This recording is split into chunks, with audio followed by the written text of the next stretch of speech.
Hello, all of you wonderful beings out there, and welcome to the stream.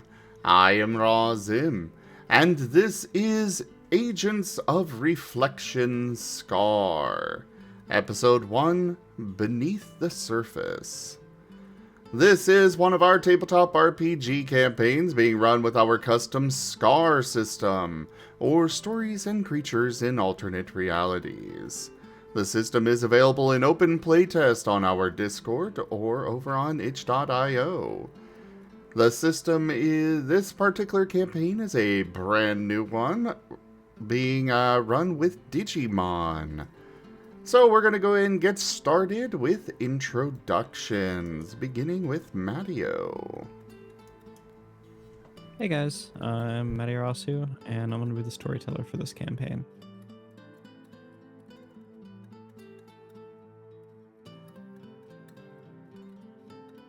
You're supposed to pass it off to the next one, but Apologies. no worries. A lot of the players here are new. We wanted to make sure that we got some new blood in for the campaigns with this particular one.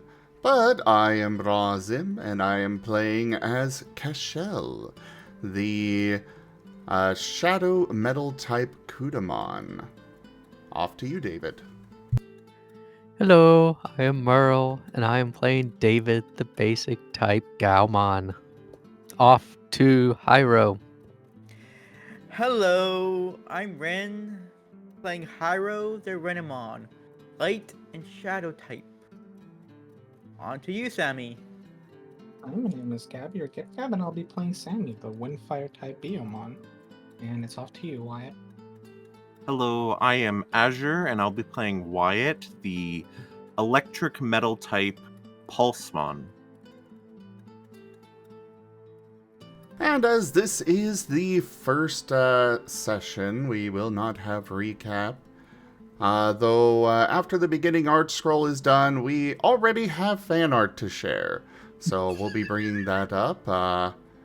Looking forward to sharing all of that. But for now, we'll go ahead and turn the floor over to the storyteller. All right.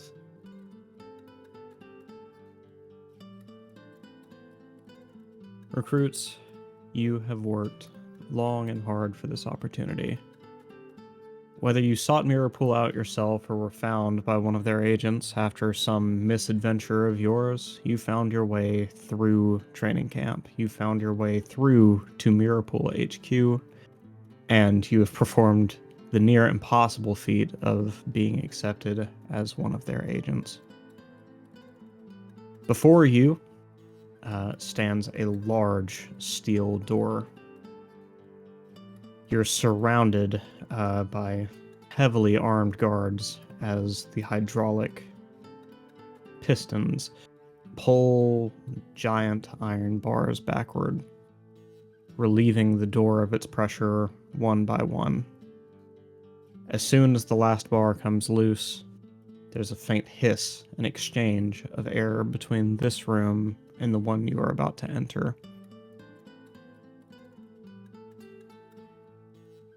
You have a look around at yourself, at the guards, and to the incredibly dark room before you. You take in a breath and prepare for everything to change. Oh, yes! Do come on in. An unseen voice beckons you from within the chamber.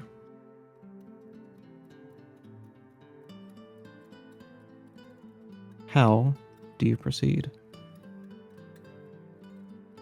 I mean, he said to come on in, so just step in. Yeah, Wyatt walks in.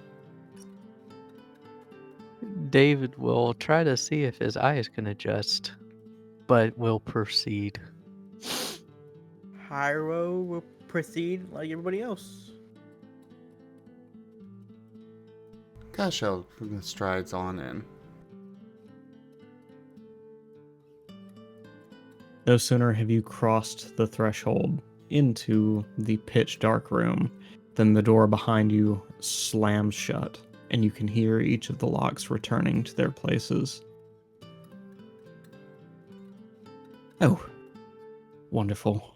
Glad to see you all here, and may I first congratulate you for passing your training.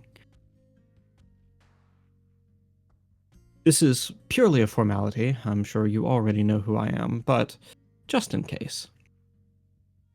A blue flame flickers to life on the ground before you, illuminating the man standing in front of your group. My name is Valen Castillo. My call sign, should you ever need it, is Arcane. I am the headmaster of the Mirapool organization, founded in 1371. And I dare say I wear my age quite well, don't you think?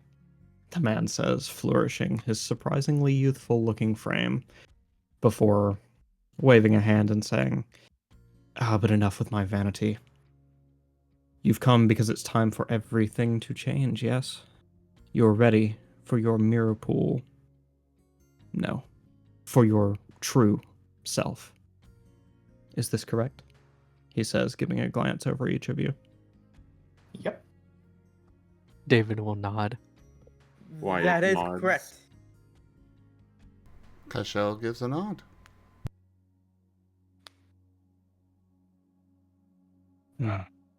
Quite. I must warn you, this is quite the personal experience. Not everyone is going to see or feel the same things. I expect that, however, your compatriots respond to their initial transformation, that you will all give them a bit of leeway and be respectful. After all, you never know what your response is going to be. Now, the first among you, Sammy? Mm-hmm. Please, step forth, sir. We want to take a little step forth. Go ahead and describe what your human form looks like for me in the chat.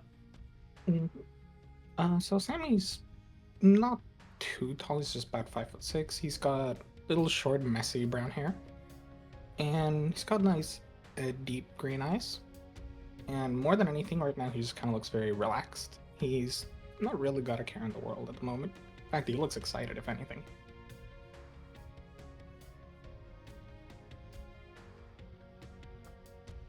He smiles and says, the look of excitement on a new recruit's face. I do hope it's all been worth it, he says, raising a hand to your chest. Now, please, just relax yourself and allow my power to flow through you. Yes? Mm-hmm. He does a little thing where, like, you relax every like joint and you kind of like fall momentarily, like a little limp. With this, Van Castillo's hand begins to glow a bright blue, illuminating more of the room around you. Anyone who is not Sammy may make a perception check at this time.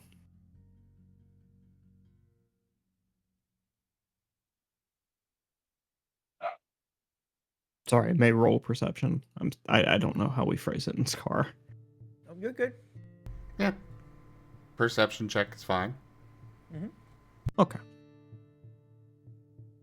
Do you still want us to type our expertise for these? Yes. Always type your what expertise you're using.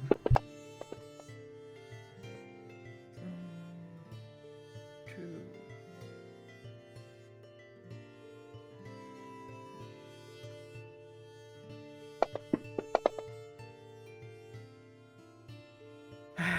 Here we go.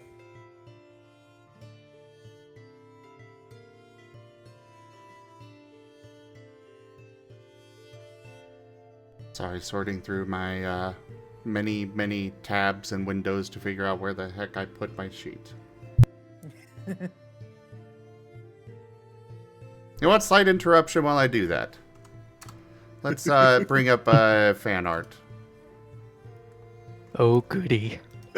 Sounds good. And here we go, first box of the day. I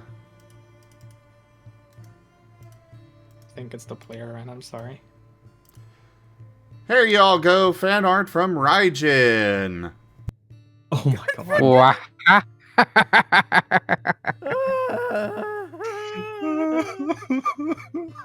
You brought it on yourself, friend. You had to say that Renamon can't be cute. That's so cute. Like it.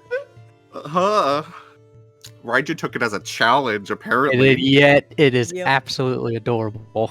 Yep. Remember, everybody, though, Renamon can't be cute. Ren does not Says like the Renamon. person playing a Renamon. See, he never said that last part, though, Zim. No, he did. No, I did not. He said it to Raijin. No. No. I'm like believing Renamon. Raijin over on this I one. love Renamon. I'm playing as Renamon. How can that be any more? God.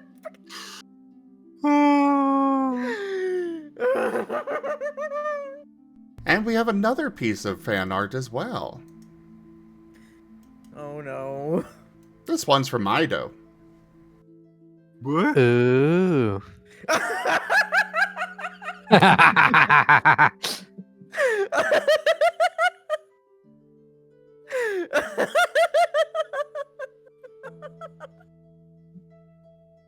Oh, I know.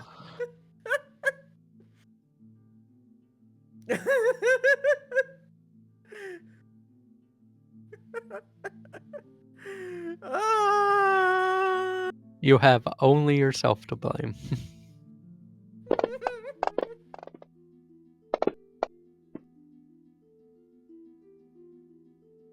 Dang.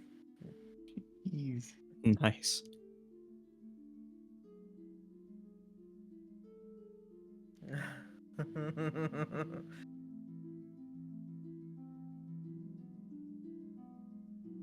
I'm bad. Bad to the bone. Just win. Yeah. Just win. All But we right. need the Oh, you gonna put down the number, master? I mean, it's actually right there. yeah, But yeah. he uses Oh. the formula to it auto Okay. calculates successes. I'll try, Ido. I'll try. That looks like everybody. David. Hero had something in his eye. David and Cashel. You are both able to take in the greater scene of the room around you. The barren tile floor that expands at least 20 feet in each direction, behind, in front, and to either of your sides. Elsewhere in the room, to the back right corner, you can see a very rudimentary, very bare bones bed suspended on a wooden frame. And Rank up. Hold the line. This hamlet shall not fall. Chrysov's raided my stream with 9 viewers. Hello, Chris Ovos. Welcome, everybody. I am Razim. You guys have come into the start of our new Agents of Reflection Scar campaign. It is a Digimon campaign. Hope you all enjoyed the tabletop RPG. I will be in the chat from here. Hope you had a great stream there, Chris Ovs. Go ahead, Matteo. Sorry. And in the other corner of the room, you can see a very, very old-fashioned radio. We're talking large telescopic antenna type radio. It doesn't appear to be on at the moment if the strange pseudo-digital screen is anything to go by. Hyro, you, on the other hand, are so drawn into the spectacle before you, the sight of someone receiving their digiform. Whether it's excitement, fear, trepidation, anxiety, you cannot take your eyes off of what is happening, and the visage of the room escapes you. Sammy, you, on the other hand, you are experiencing a dramatic change. A warmth flows through the place on your chest where he placed his hand, and the warmth spreads to all corners of your body, to the ends of your fingers, to the top of your head. And soon enough, you begin to change. Your face changes, shrinks a bit. Your nose, your chin, both extend outward. You feel the ligaments and muscles adjusting to your new form as your skin begins to burn and itch and at once be soothed. As well, I'll just let you describe your new form.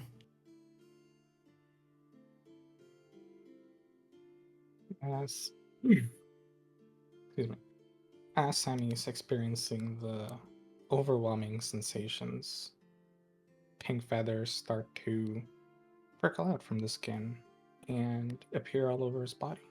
His arms grow larger, yet his whole body seems to grow lighter. He becomes much shorter, and as he loses height, he seems to gain more and more in feathery fluff. Little blue tips grow around the edges of the feathers on his head, and claws grow out on the ends of his new wings as the Sammy proceeds to turn into a Biyomon. Beak finally sprouting on his face. Much of the rest of the feathers finally growing out by the fluff of his neck and around his cheeks.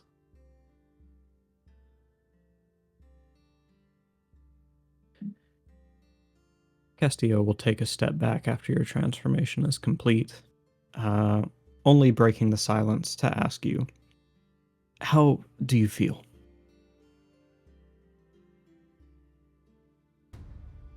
The new bird is gonna take a moment to adjust. Definitely not having expected that.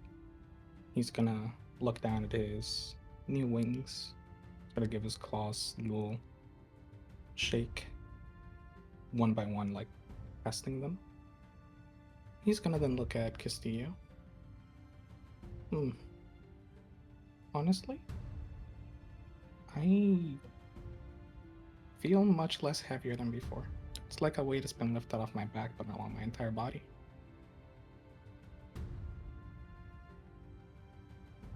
Castillo will smile and say, welcome to the agency. Now, please, stand behind me. We've more recruits to go through. He is gonna be weirdly pensive, continuing to look down all over at himself as he moves behind Castillo.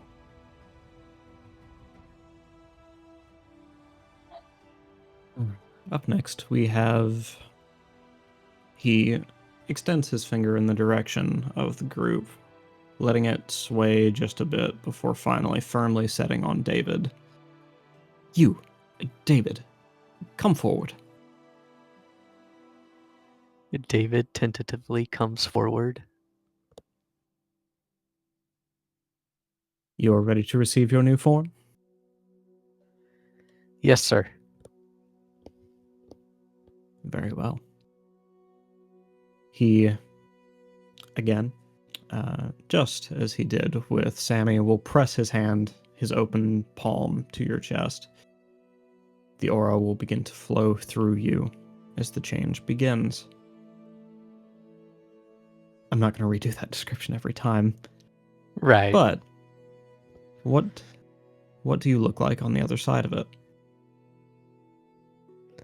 As the transformation completes, David looks around and sees canid, dog-like feet, specifically dog-like features.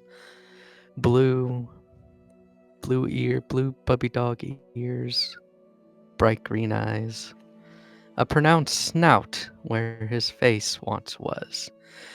Looking down at his what used to be hands, he now sees boxing glove type gloves over his claws. It looks down and sees dog-like paws for feet. As he comes to the ground, he puts the two gloves together, kind of like a psyching himself up, and then looks back at Castile, putting his gloves on his hips.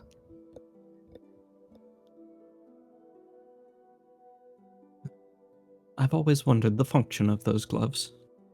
But, nevertheless, you've a strong form.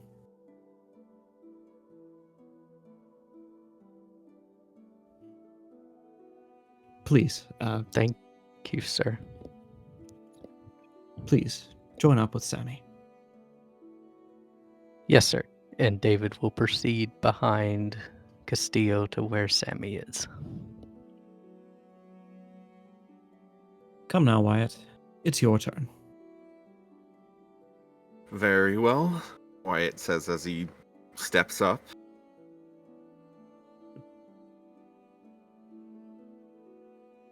A gift from beyond. Accept it with grace. Even if, well... never mind. He will hastily press his hand to your chest, not giving you much time to ruminate on what he just said. And what do you look like once your transformation is complete? Wyatt is covered in short, very bright yellow fur, with black hair tied back. His eyes are bright green, and looking at his hands, he sees large metal claws, and even further down sees what looks like metal shoes of some kind with big metal claws sticking out the front. And he clenches his hands repeatedly, getting a feel for his new form.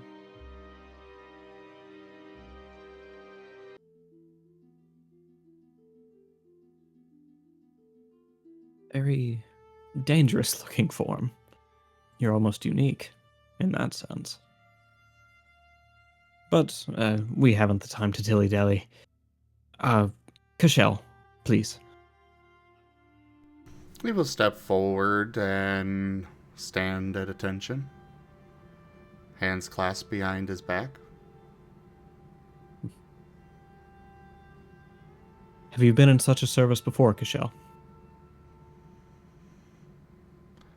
Yes, I was in the Marine Corps. Everything about your demeanor indicates it. You will serve Mirapool well. I only pray that she serves you. He says, pressing his hand to your chest as your transformation begins. What do you look like on the other side? Well, the 6'6" tall human is wreathed in shadows. Before at the end of it, there's just a bullet sitting on the floor. Oh dear. It shakes a bit, and then out he pops. A small, thin, mustelid-shaped creature. Black fur, bright orange hair, and orange markings going across his form. The golden bullet attached to his rather wispy tail, and orange markings across his body. Huh. Not what I expected, but I can work with this.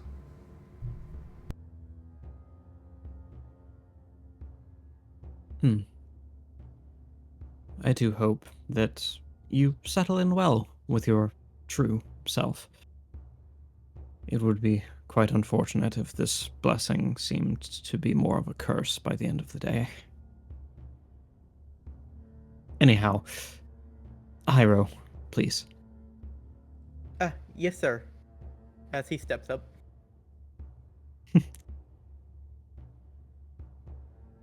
Oh, I could tell from the beginning you were nervous. But look, your friends. They've made it through, yes? Of course. As he No. fidgets around.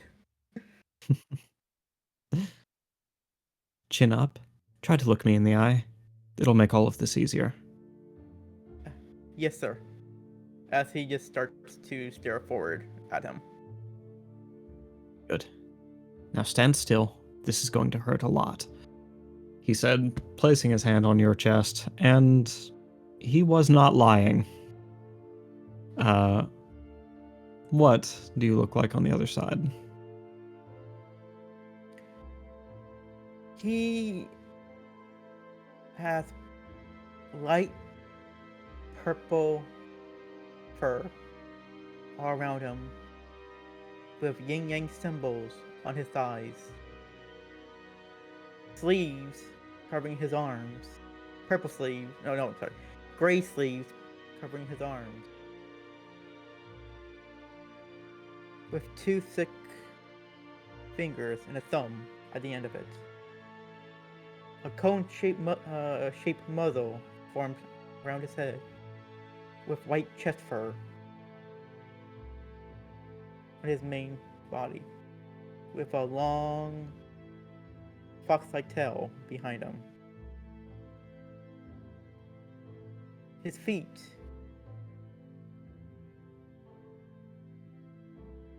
forms into 3 toes on each foot as he stands tall, taller than before, as he grew 1 foot from my human form. Oh wow. This is... As he looks up again at, well...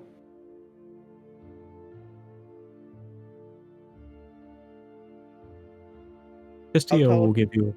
Sorry, go ahead. How tall is your character? The character he is? Castillo is 5'11". Yeah, looking down now, surprisingly.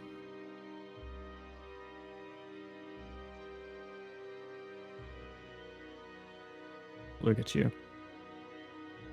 So shy, so nervous to become your true self. And you're the most imposing of each of us. Well done. How do you feel? I feel wonderful right now.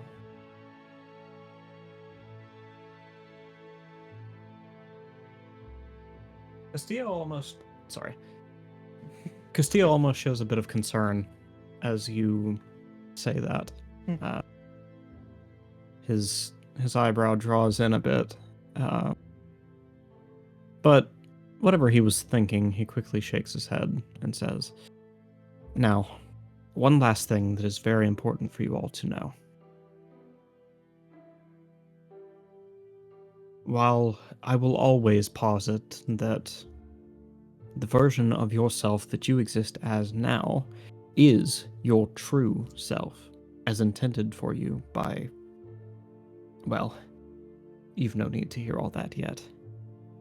The point is, it's very dangerous to stay in your forms for too long. If you should depend on your new self too readily and for too long at a time, you may someday find yourself unable to go back. And with this, he shoots a glance at Hyro. So, while I do encourage you to take a few hours a day to learn your new forms and to get used to them and to take advantage of their abilities however you need, please ensure that interest does not become obsession. It will be much harder to serve when you have no way to disguise yourself.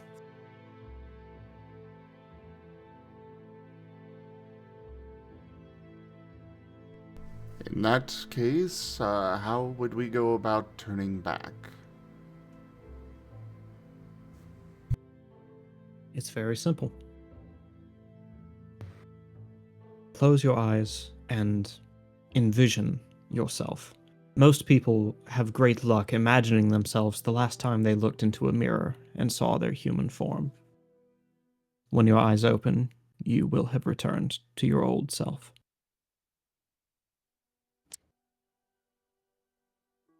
Hyro will speak up. And then how would we turn back into our real form? I'm glad you asked, he said, waving his arm out to the side and extending another beam of this energy. It extends about a foot out from his hand. He raises it high above his head and then swings it downward in front of him. From there, a blue rift opens, and in it, you can see a perfect reflection of yourself as you exist now. Just the same, you need only envision yourself in this form to return.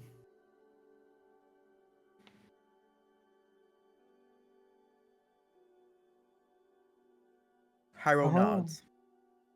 So that's why you're called Mirror. Cool.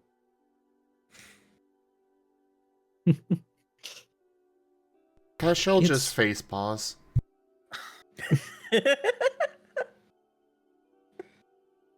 It's certainty. It's certainly a, how would you say, a cheesy solution. But in 700 years, I found nothing more effective. Now, when you are ready, I understand that Miss Celestia Raban, your contract clerk, has work for you. Of course, you needn't take it on today. Please get used to your new self and mingle with your new squad mates. But urgently, I need you to see her and to accept your first mission. Understood? Understood, sir. Yes, Understood. sir. Do have a few more questions, though. If Proceed, I may. Cashel. First off, is there a particular time limit on how long we may stay in these forms?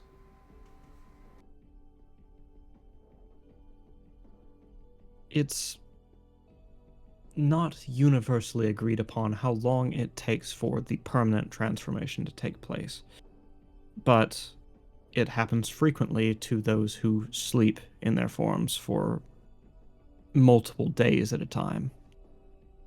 We have no idea if staying awake somehow extends your grace period, or if simply going to sleep once in your old form will keep you from transforming. More research is needed. Interesting. Also, may we see your true form?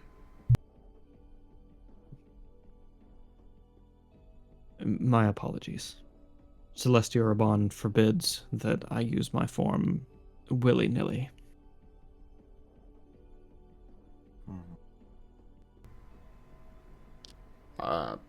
Was that name mentioned before?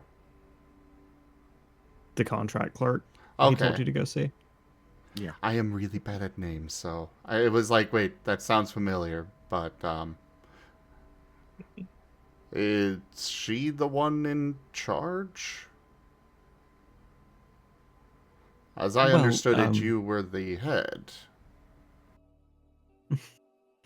Yes, it's quite a complicated situation, but I'm sure she will tell you all about it. Suffice to say, I am kind of under lock and key for now. Fair enough. Well, that was all I had for you. I do have one question, if I may. Proceed, Sammy. How come you, like, look alive after 700 years old? Oh, that's a great question, Sammy. It's a wonder I haven't aged. I'm sure he had an explanation for it, but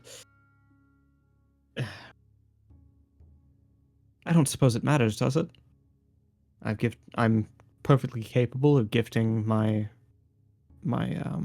associates their powers and of heading the organization, so Hmm. I don't suppose I need to wake this particular sleeping dog. Suppose that's true. Must make your birthday parties awkward with how many candles I must put on the cake, though. Another face paw from Wyatt. Kishel. Wyatt joins Pyro just Kishel. raised his eyebrow. Birthday? Yeah, you know, the day you celebrate when, you know, a year passes after you were born, usually.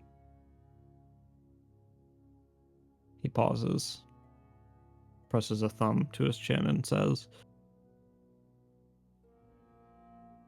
"Why mark such a such a an arbitrary milestone?"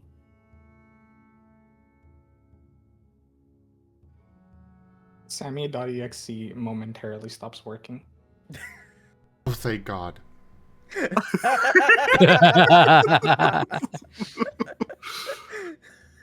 a few more seconds, the little blue bar like finally goes away, and he goes, "I suppose it doesn't really matter, like why celebrate it? But I mean, it's nice. You get to hang out with friends. You have cake. You know, you just throw a little party."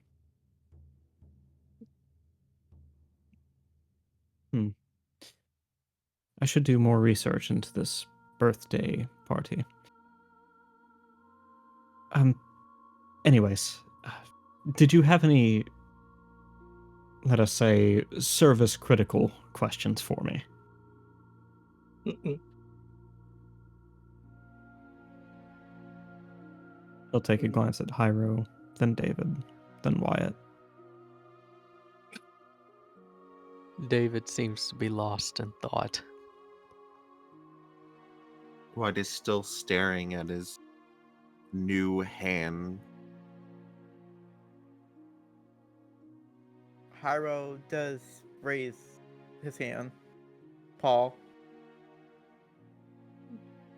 Yes, Hyro? So why am I so tall compared to everybody else?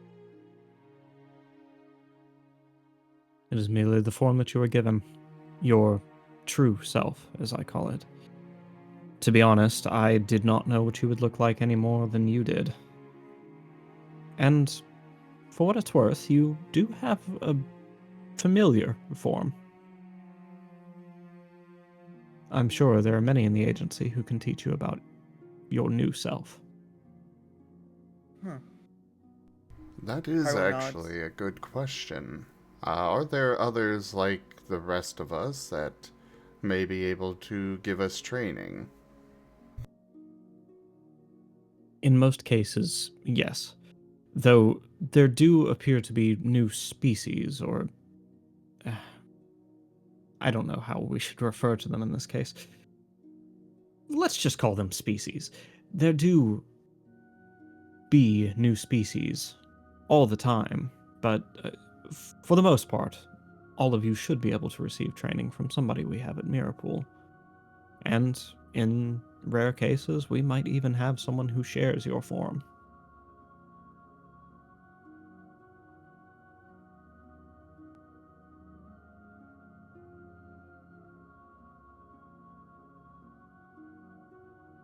Though these are things you may want to discuss with our ecology consultant.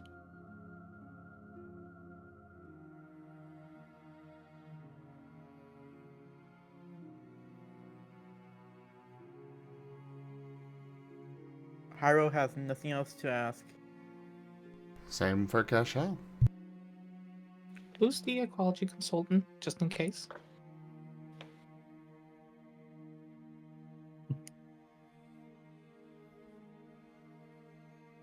Well, our ecology consultant, yes. She, well, he continues to stumble over his words for a moment before kind of scratching the back of his head. I'm going to be honest with you. I've not met our latest ecology consultant.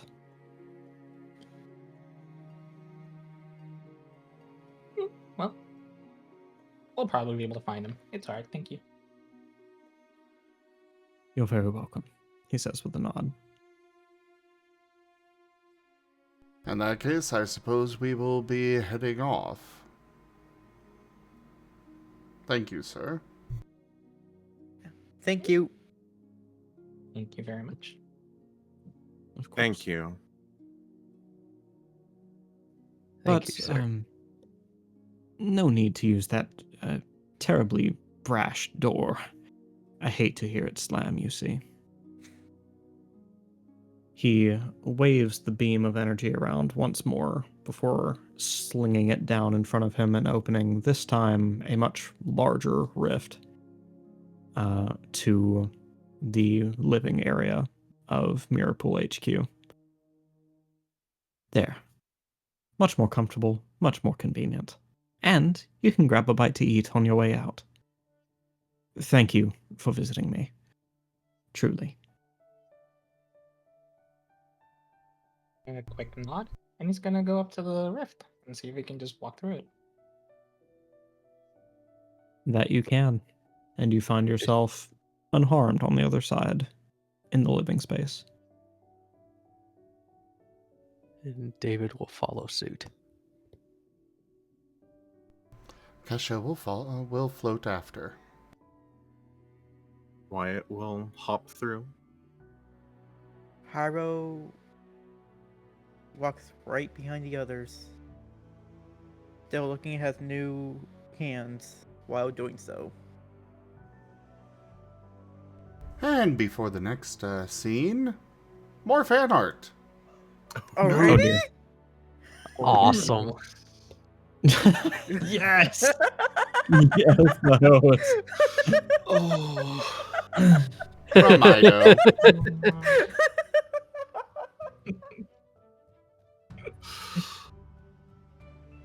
Wow.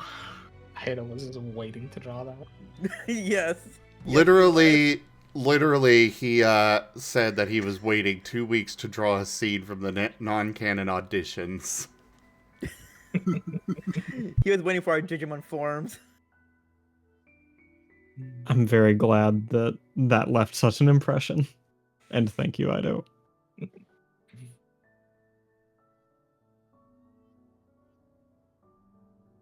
Get hosed. That's such like a 2000 saying, too.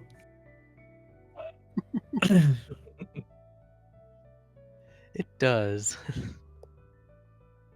Also, I'm sorry, but I was Yeah, just thinking. but that how else through how else would you describe getting beaten up by a hose?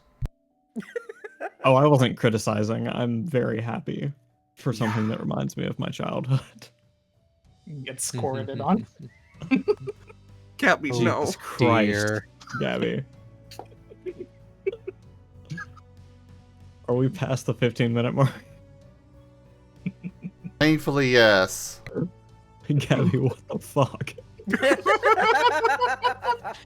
I am not surprised at all. Nope. I have hung around Gabby too much. They said I was gonna be tortured, so I'm just taking the first step.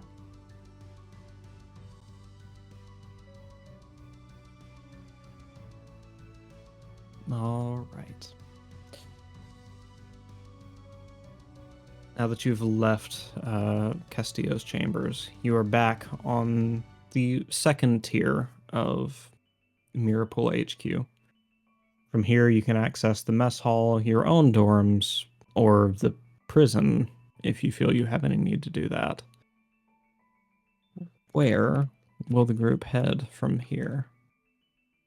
Or will they even stay as a group for the time being? Where would we logically find the contract clerk? Celestia Urban and other high-ranking officials can be found on the lower third of headquarters. Mhm. I'm kind of tempted to say we might want to like check in with that first, and then either split around separate ways or figure out what to do from there. I do intend to check there first myself. I will be headed there and at least find out the briefing. I will go with y'all then. I say right now we just stick to a group until then. Yeah.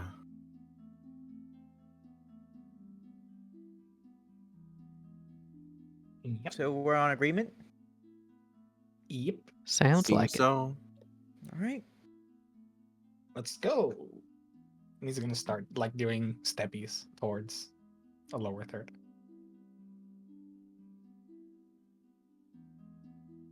Those of you who haven't chosen to transform back yet are getting strange looks from your fellow recruits. Many of them having not seen these kinds of forms in person yet. Upon seeing someone give them weird looks, Wyatt will like remember that, oh yeah, that's probably a thing we should do, and try to turn back. You're probably right, Wyatt. And David will follow suit and try to imagine his humanoid form.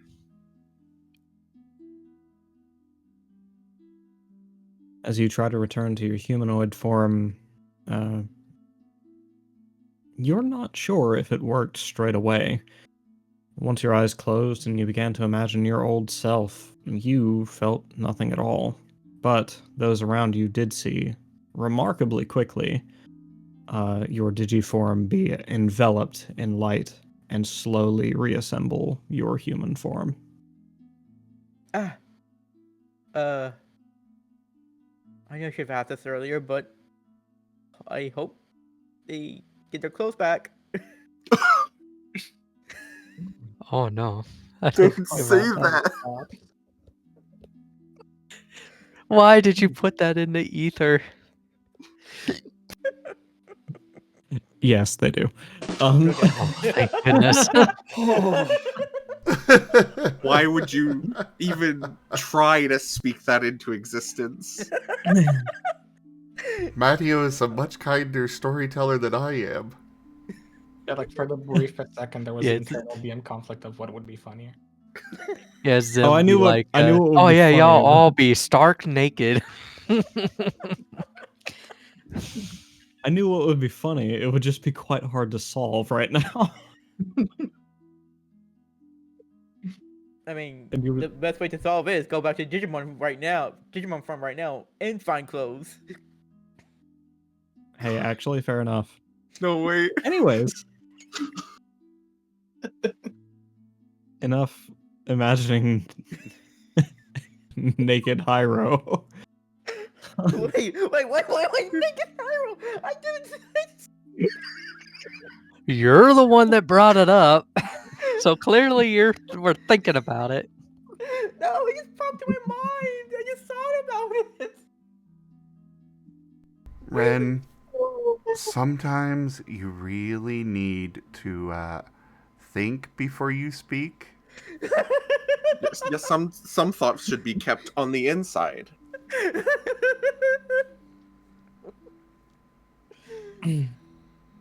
Kesho will shift himself back. Seeing everyone else do it, Samuel goes like, "Oh, that's right." Bzzz. And since everybody else did it, Hyrule will do too as well.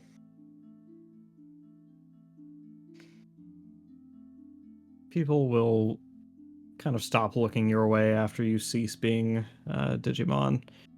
And thankfully, it is just as easy as Van Castillo said. You are now your human selves again. You still proceeding on to the elevator? Mhm. Yep. Yeah. Yep.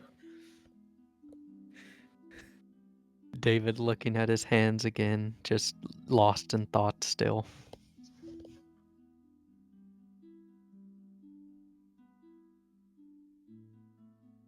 The elevator smoothly glides up to the floor you're on.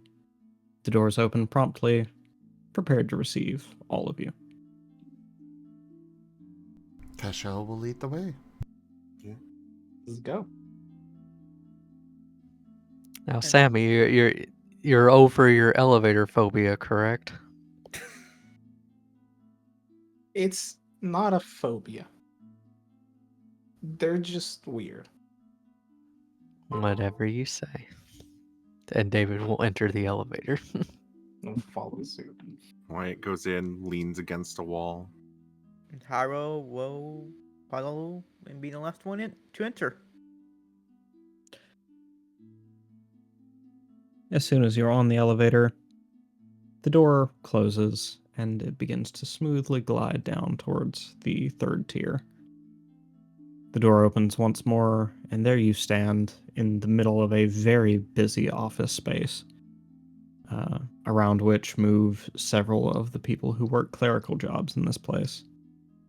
Many of them civilians, some classified by the badges that they wear on their chest, indicating both their assigned call signs and their level of clearance.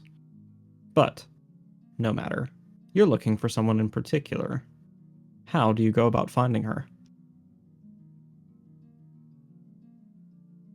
Are there any signs pointing the way? Shortest distance between two points is indeed a straight line. Yes, there are signs. And one of them does point out the area, the contract brokerage.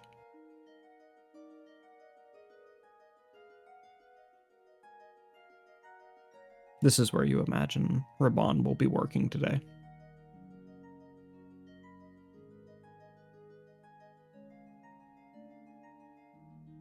All right. I take it.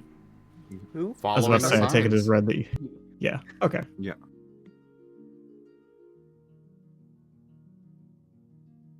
You follow your signs to a much quieter wing of the third tier. It almost feels like a library in this place for the sheer number of files locked in cases, tall and wide on either side of you. As you walk to the end, there is a reception desk, and a vaguely European man sits at the desk, fumbling over pages, adjusting his glasses. He doesn't even seem to notice you've arrived. His badge reads librarian. I'm sorry, his badge reads seer.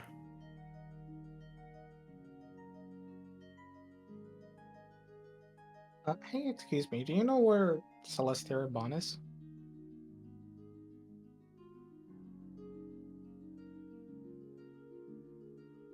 Seer will push his glasses up further onto his nose before looking up at you. Miss Celeste, she is here, but not available just this moment. When would you be available?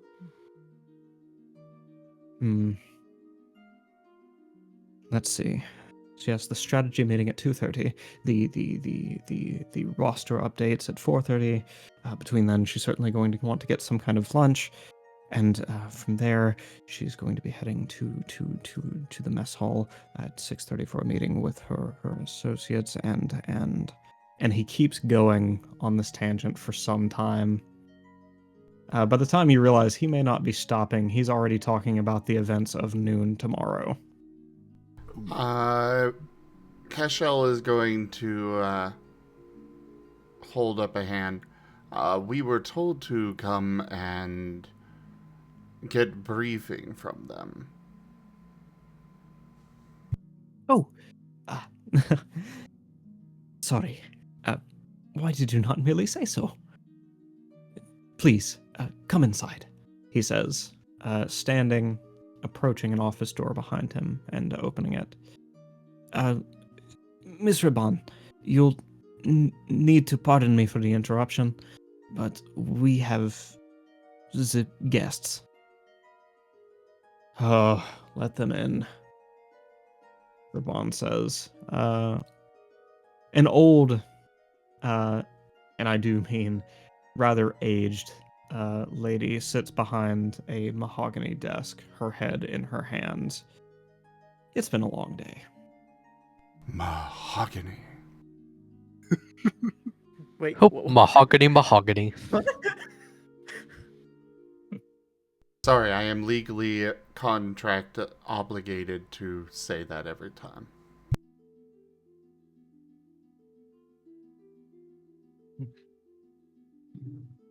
Yes. Wyatt enters the office if we are invited in. Yeah. Sammy's gonna follow along behind, but just kind of tilt his head momentarily. What do you mean a long day? Seems like every day's long for you based on how busy you are. A sense of humor. What's your name? Sammy. It's a delight to meet you, Sammy. I do hope you and your friends are enjoying your induction to Mirrorpool, but as you have surmised, I am indeed quite busy. What do you need? We were sent here to get briefing for a mission. Mm-hmm. Hyro nods. Briefing. He can't be serious. You've only just gotten your forms. Oh. He told us it Oh. was urgent, or at least implied that we should report as soon as possible. I see. Well, as your resident contract broker, I am here to serve your needs in that regard. Please, if you will direct your attention right, she picks up a remote and points it towards a projector above her head. Up here. She presses a button on the remote, and a map of a rural countryside is spread out upon the screen behind her. As soon as she grabbed the remote, Cashel had an instinctive shudder. Death by PowerPoint.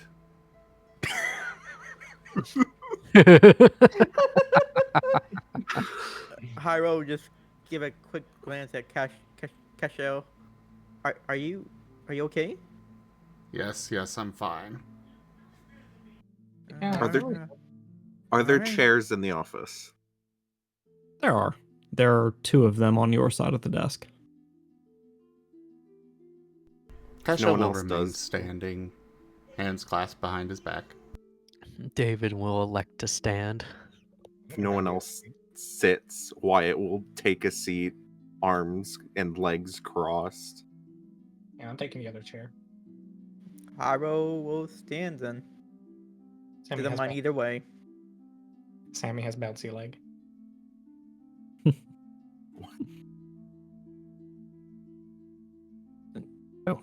Right to the point, yes. While it is technically a mission that apparently has been assigned to you all, despite my best efforts, I do not believe it fitting to send you out into the field without guidance. For this reason, I'm going to present you with two options for your guide for this mission. She will open a drawer beside her, pull out two case files, and set them in front of you. Our resident mountaineer, Enoch Kapun, codename Ingituna. An Alaskan native, she doesn't speak much English, but she knows everything there is to know about survival in a wilderness such as this. For that, I think she would be a good fit for this mission. However, if you want someone more versed in the people, and specifically the infrastructure you're going to be going into, there's no better pick than Jacob Davis, codename Gatecrash, she says, sliding another file in front of you. He can get you in and out, has all the tools for hacking, disrupting telecommunications, those sorts of things. But let's lay out the facts of the case before you make your choice.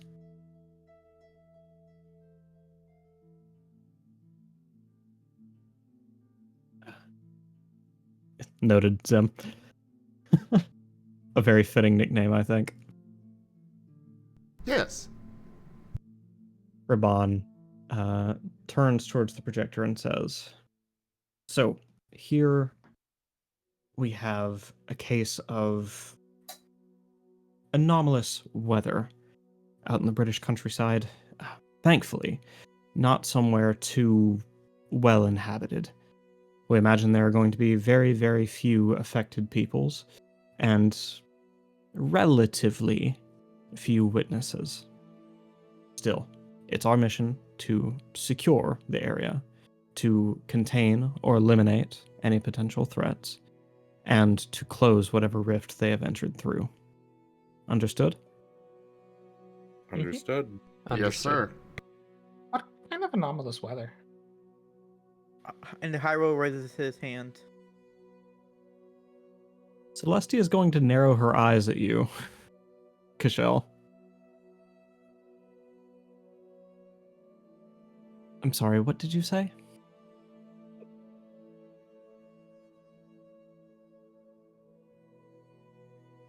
I said yes, sir.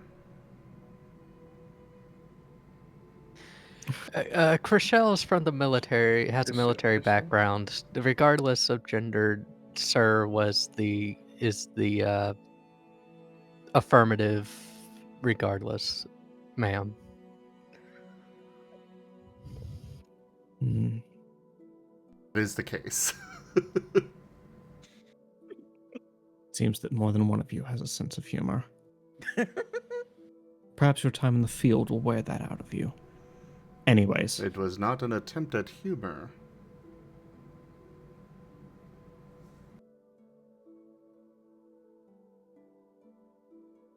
I'm sorry, did someone... I think someone else asked a question. I forget. Hyro did raise his hand. Sammy did ask what kind of weather. All right. We will come back to your question, Sammy. Hyro, what is your question? If we do find one of these rifts, how do we close it? Your guide will instruct you on what to do from there. After all, they will be teaching you the ropes of a routine mission. Right. Thank you.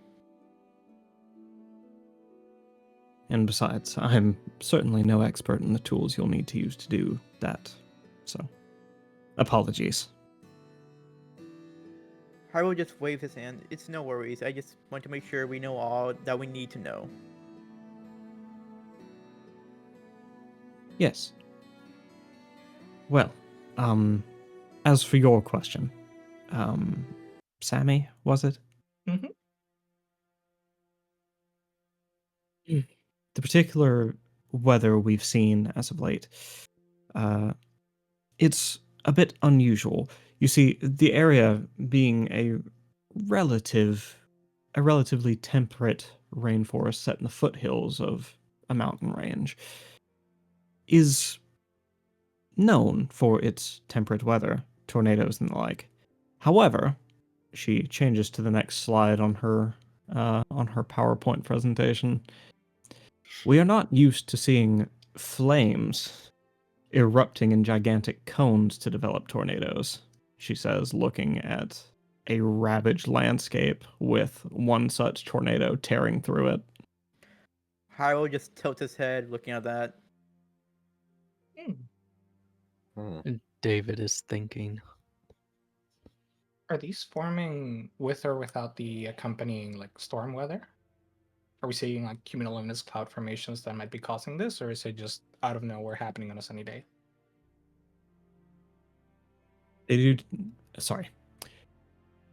These symptoms do seem to be presenting themselves at random times with very little warning. We believe it may be some creature broken through the rift and ejecting energy. That does seem the most logical explanation right now. David nods his head. So keep an eye out for fire tornadoes. That might be the creature. Correct. After you have chosen your guides, we will discuss infiltration strategies. That said, would you prefer our mountain range specialist, Enoch Capone, or our infrastructure specialist, Jacob Davis?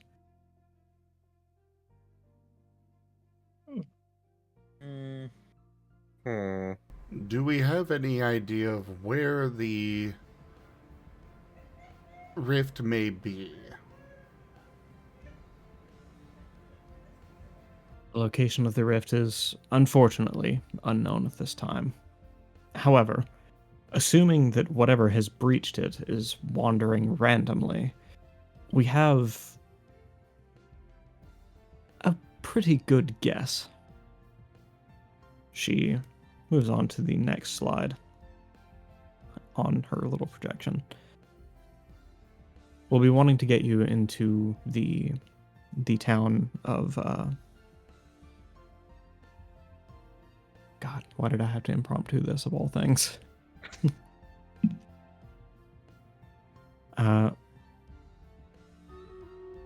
We will be projecting you onto the eastern side of Fort Lynn. It's a rather small community, not much of a fort, I'm sure you'll find. And there's only a few hundred people living there. So it should be no trouble at all to gather up anyone who may have seen these anomalies and get a feel for what they know.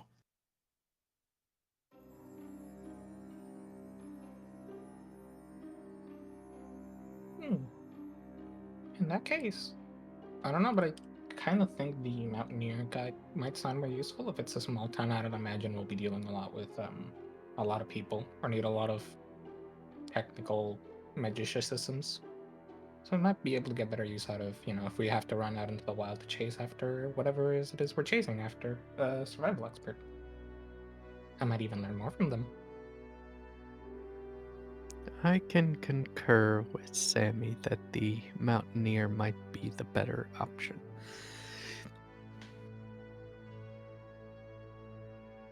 But what do the rest of you think?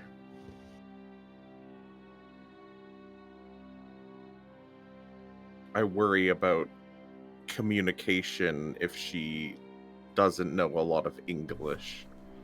I would be able to assist with the communication. I do have a rough knowledge of several other languages. Then I would say if that's the only issue we have, we should go for the Mountaineer then. Yes. I am glad I took a dot in etiquette. I imagine I'm probably the only one. I don't know, but... I think so.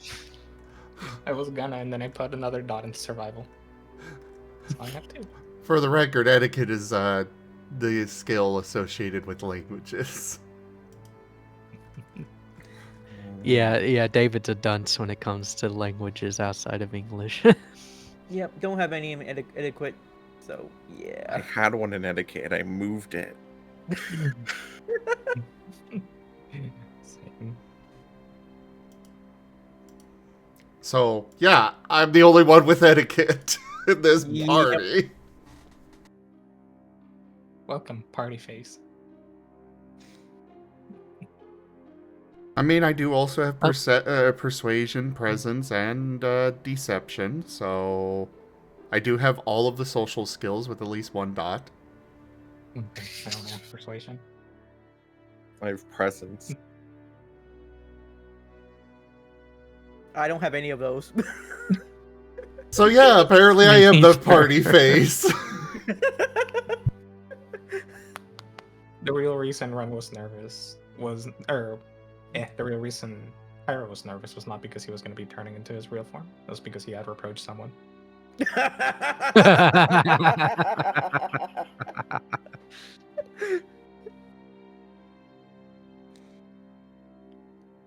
David, by far, is the quiet type. Very much reserved in his own head most of the time. So Hyro, like, look, everybody else. So we're all in agreement. You didn't say what we should choose, Kasho.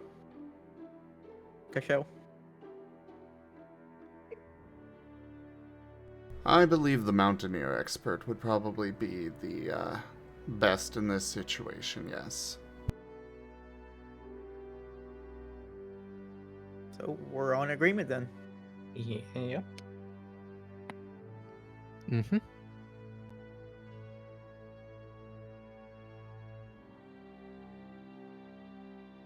Alright, then yes. Mountaineer. What was her name again? Enoch. Or, if you want her call sign, Ingachuna. Okay. In Kinchuna, got it. No, you don't. There's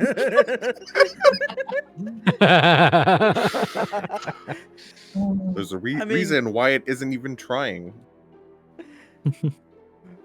Hyro just like, I'm trying. I'll send word for her to be ready for you all. You can find her in her quarters, room 417. Same floor you're staying on, and all that.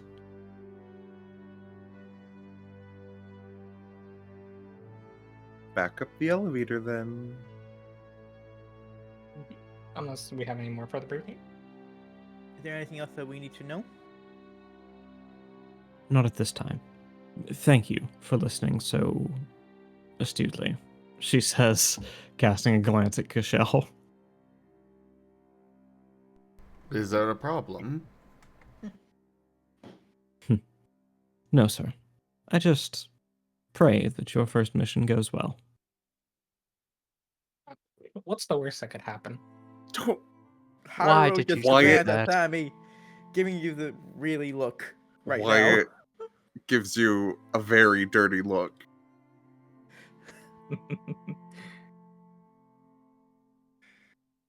Y'all are weird. He's gonna stand up to start getting ready to go. Note to self, all right. Sammy is not genre savvy. No. Hyro just starts like making sure, like, all right, I think we're done here. Looking back at Reborn. Just to confirm. Ramon dismissively waves a hand. Right. Let's all go back to the elevator. Yep. Yep. I really want to go to my room. I need to run numbers. Cashel is going to check the library real fast for a book on the language that the guide would speak. Just to freshen up. All right. So there are a few native languages to Alaska. So go ahead and roll etiquette, if you will, to see if you can pick a good one.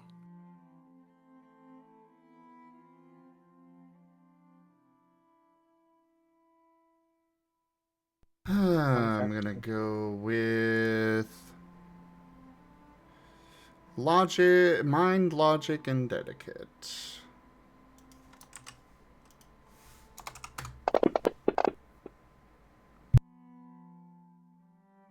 Nice. 3. Reading her case file. Oh, sorry. Reading her case file, you are able to find a lot of information on the particular group of people that she ran with. Not so much a tribe as a group of collected families, many of them intermingling with other similar family setups in Alaska. You think that Inupiat would be a good language to just brush up on for this conversation. Alright, he will check the book out of the library then. Provided that's, allowed. Absolutely. Thank you much. We'll be in the, let's go ahead and head back to the cafeteria and living quarters and settle in then, everyone. In about an hour or two, let's go with 2 hours. Let's meet up in trading room and make sure that we are all ready with our new forms. Yes, sir. Alrighty. Sounds good to me. And yeah, I guess we're headed back up the elevator and to the cafeteria. Mm-hmm. Out of curiosity, would there be any training areas? There are. There are there are practice spaces both indoors and above ground. Yeah, I was gonna Just saying say, so. I would really hope that there's practice areas, training area rooms and such. Sammy needs to try to fly naturally. Hyro wants to understand what his new form can do. Well, for now, let's go ahead and let's go ahead and get some food, rest a bit, and we'll meet up in trading room A. Deal. Everyone Sounds on like a agreement on plan. that? Yes. Yes. Yep. All right. Cashel, for his part, is going to be going and settling in at the in the cafeteria, grab himself some food, and begin studying the book.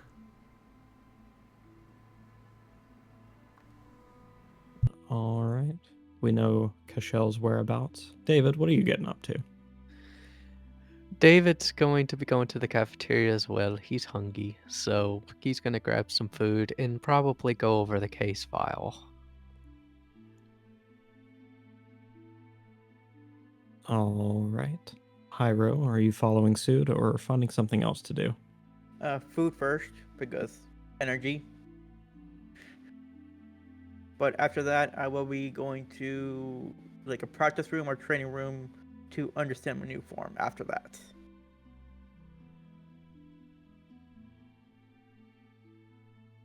All right. Sammy, what you getting up to? Food. Then he's gonna grab a notebook, a pen, and start trying to calculate the glide factor of his new possible form. Because clearly there's no way this form can fly with the way it's distributed weight and the way it looks. What a nerd. I just have this sense and go, nerd! According to Yes. all known laws of aviation, there is no way a Biomon should be able to fly. Beat me to it. And yet, Biomon. Does Biomon fly? Yes. Yes, BM1 can fly. Okay. And Wyatt, what are you up to?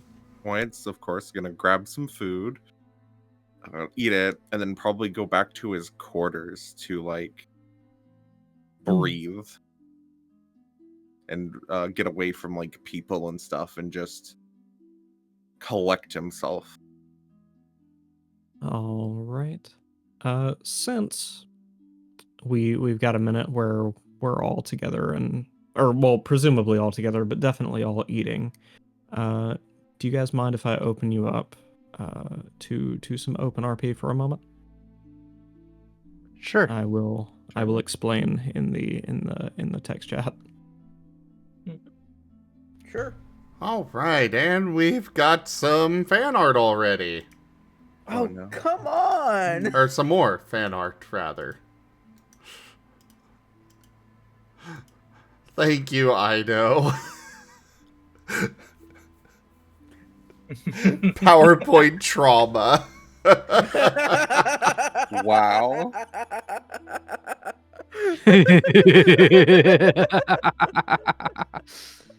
There's gotta be history behind that. Yeah, there's a story there. Yep. That is a common thing in military itself. Yeah. It's not the battlefield that's going to kill you. It's not gunshots or anything like that. It's death by PowerPoint. Presentation traumatic stress disorder. I love how, as you were saying the phrase "death by PowerPoint," Carcerus wrote it down right alongside you. I never was in the military myself, but my dad was in the Marine Corps, and I was in on some of his little things that, training and such that he would do as a kid. I was the kid, and yeah. Holy crap, those things are boring as hell. And they go on and on and on. Does it ever stop? No. No. Because when it's over, then it's on to the next one. Oh no. PowerPoint is a interesting thing in just about every profession. PTSD, PowerPoint traumatic slide despair.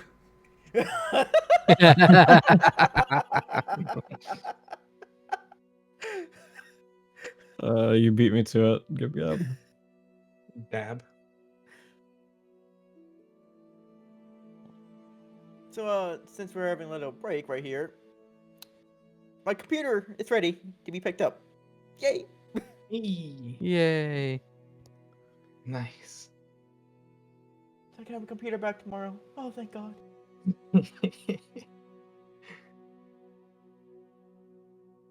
Congrats on being the first quote of this campaign, GibGab. Let's go! If you keep quoting me, I'm just gonna like someday ask you to pull every single quote I've ever said, and I'm gonna just copy everything, paste it, and make a novel. Yeah, I'm not going to be doing that. I have no idea how to access the You'll have to find them list. all yourself, Gabby. Good, because I feel like you quote me more than a preacher quotes the Bible. Oh my God. Because every other thing out of your mouth is just comedy gold. It Yeah. is! Damn it! I was hoping it'd be psychic damage. No, that's the like It's the whatever other half. isn't. Yeah, the other half is it's either comedy gold or psychic damage. Okay, good. I can Yes. live with that. 50% of the way towards the goal.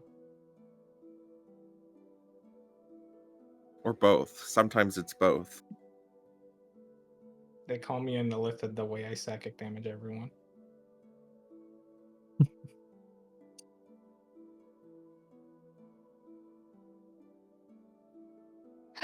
But So, yeah, back to the game.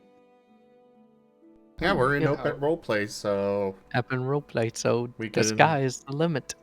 we can talk amongst ourselves. Oh dear, quote 300 is such cringe. yeah.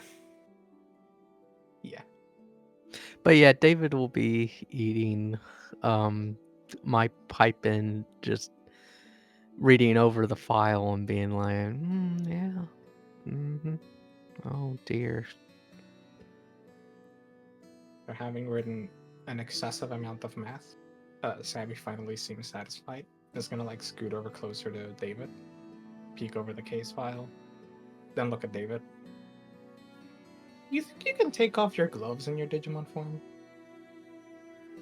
I don't think I want to try.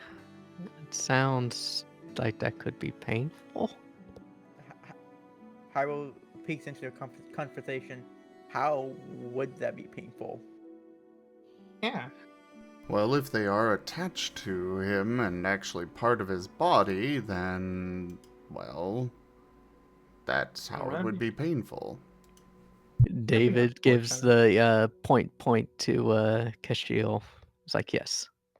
And I don't want to Ashiel? find... Or what's your name? Cashel. Kashiel. I was close. Well, I was But, just wondering yes. because, like, if you could take them off, you could like put rocks in the gloves and then use them to punch people, right? I'm pretty sure the punching force is adequate enough without the rocks. And the rocks would mess up your hands.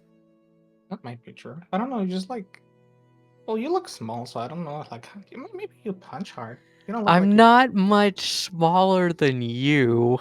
Yeah, and I feel small. The only one tall here is him, and he points at Hyra. Hyrule just like I have a lot. waves. I assume I have a lot of power in a small package.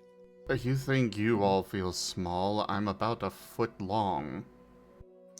Well, at least you can like hide. You have. Oh my And gosh! what was up with that bullet? You It were a makes sense. bullet there for a second. You were like a turtle because you can hide in your shell.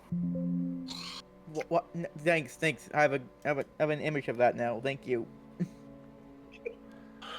It was interesting. I just somehow understood how it worked and was able to pop out, and I feel like I could just pop back into it if I wanted. Huh. Interesting. That You know? might come in useful. Very Yeah, much so. The kept saying infiltration, like when you're that small, we can like just hide you.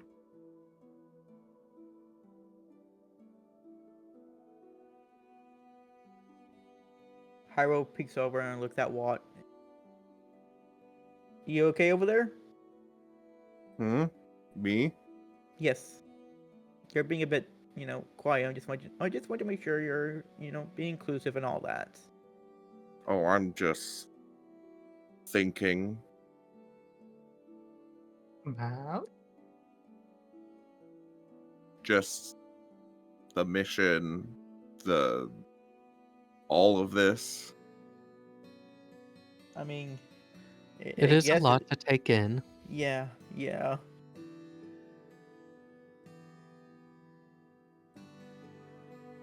maybe just take it step by step.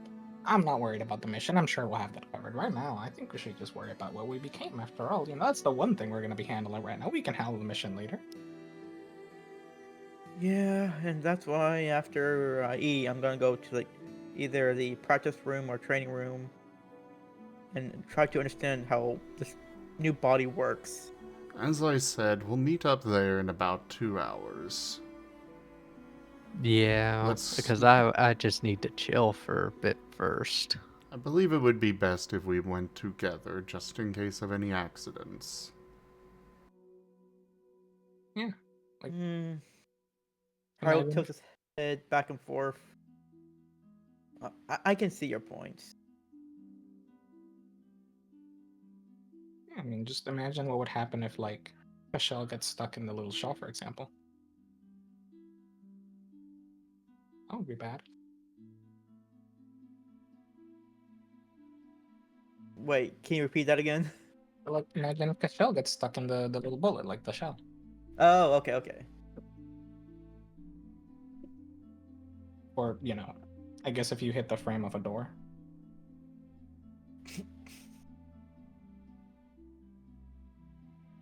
Do you think Cashel could be shot like that? Be shot as a bullet, like out of a gun? Yeah. Sammy's eyes glisten at that thought. I mean, training room would be perfect for that to test it out. If he's willing to do it. Definitely something we are not testing in the field first. But I'd be It's willing to just- attempt it. It is Firearms intriguing. typically aren't very kind to their projectiles. Yeah, but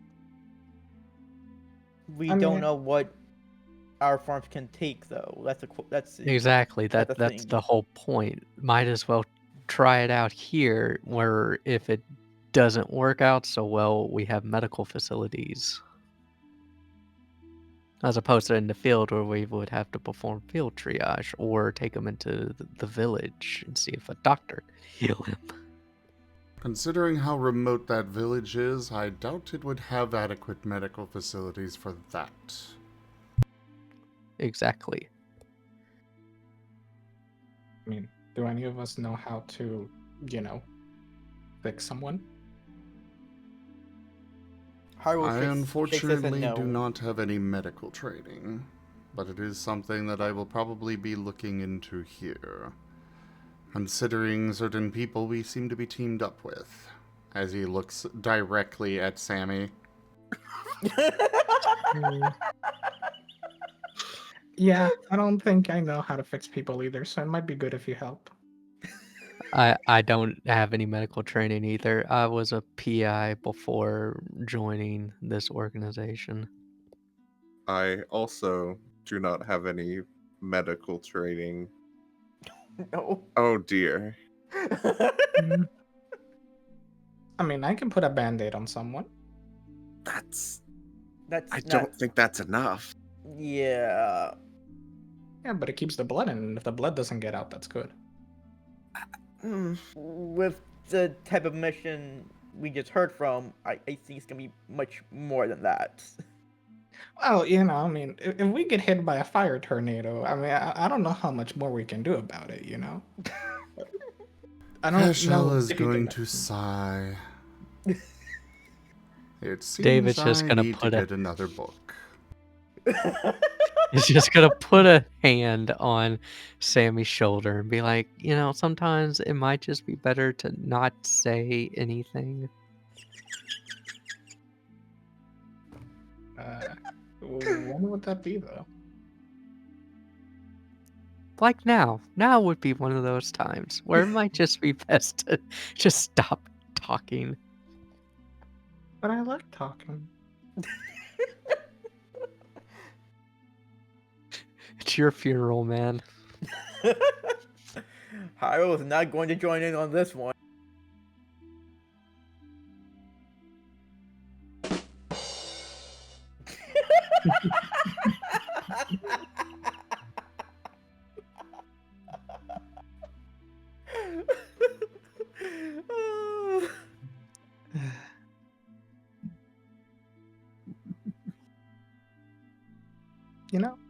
I actually hadn't thought about that until you just mentioned it, but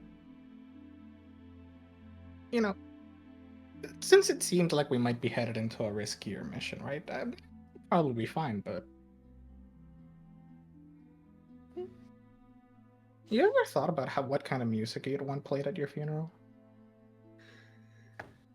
Okay, Sammy, why? Sammy, there are certain things that you do not discuss before a mission. And That is is one one of of them.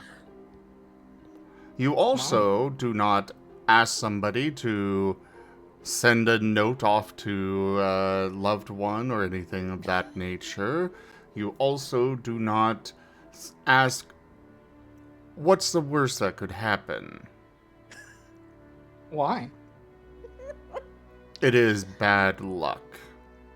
I would It just, puts bad juju in the air. I would just put It- a face palm right now. It tempts fate. But luck isn't real. Luck is just a combination of probability and statistical factors that amalgamate into our perception of what we view as the probabilities of events happening.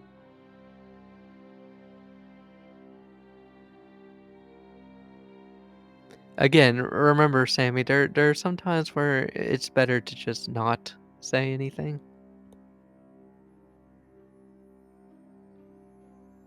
Y'all are weird. I don't like- Sammy, I think you're the one who's a bit weird here.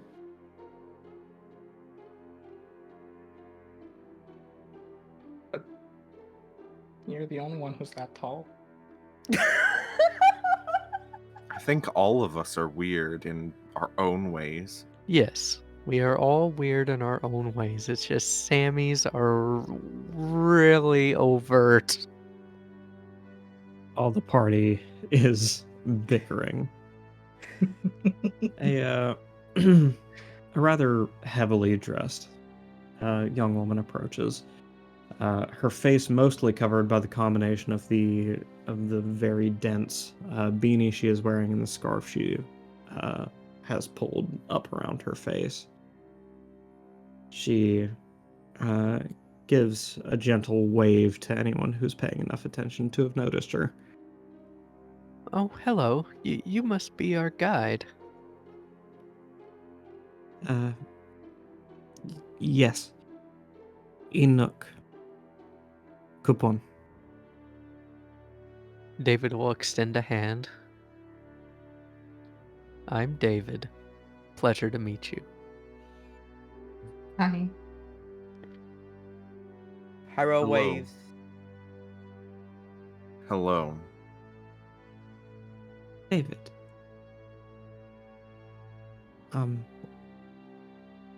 You have mission. Yes? Yes, that is correct. David will nod. And we'll point to the your name, Cashel. Cashel, and be like, he can communicate better than I can, and we'll yield to Cashel.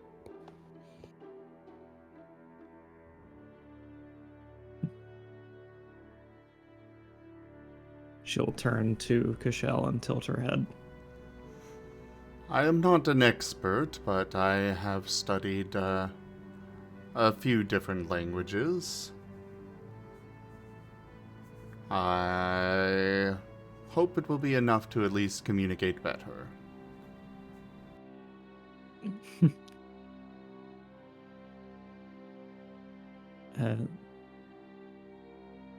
¿Cómo se llama Cashel? Kono ke ikasoba. Okay, Go the ahead and player. roll etiquette. Wow! Wow, Mario! That was really good! Those were indeed words. Yes! So go ahead and roll etiquette.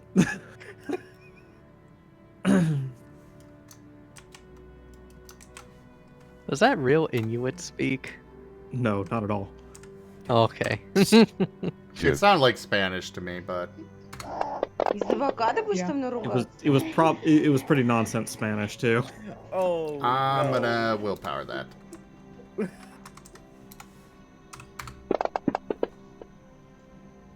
I did want to learn a few phrases in Inuit, but I ran out of time.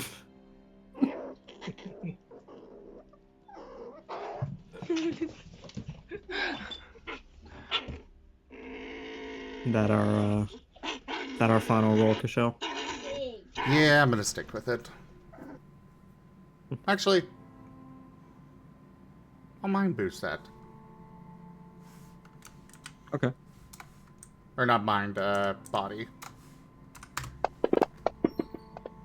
Ooh! Oh! There's the true money combo. shot. And And a true combo. Ew. So, altogether that would be a 5. All right.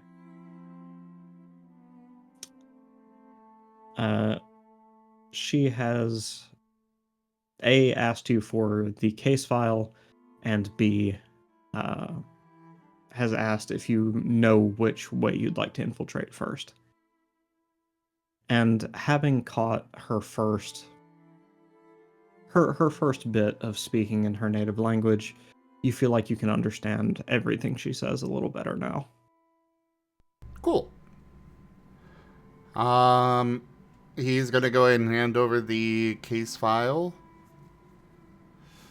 I believe that landing outside the town would probably be the best bet. It'll require some travel across country, but showing up in the middle of a town, in the middle of nowhere, would definitely raise some eyes if we were to just land there. Do we have access to a vehicle by chance? Or if not, I suppose we could just be hikers. We'll want to probably get some outfits to look the part. And he's going to do his best to say that in her language as well. After he said it in English. You catch the occasional eyebrow raise and stifled giggle as you get through your sentence, but she seems to get the gist of it. And she returns to you with, we have many vehicles available to us. As far as landing in or near the town, I believe I may have a solution. One of our compatriots has already done some scouting on the situation and has learned that prospectors were making their way to the town to negotiate. They were hoping to build some, I don't even know, some small tech company, but they've been delayed significantly. However, it doesn't seem word of the delay has reached the town yet. So, we get you some disguises, we get you in as those prospectors, and you will have free reign of the land. No questions asked. Ah, very good. If that's the route you want to take. Of course, you may find it better that no one sees you at all except the people you directly wish to contact, and in that case, we can land far outside the town and take your proposed route. You were saying they were wanting to set up a technology facility of some sort? Or was it a mining operation? Depends which kind of mining you're asking about. That kind. Well, I think I know enough about that to go ahead and play that part. I also have technology with my one free specialty of computers.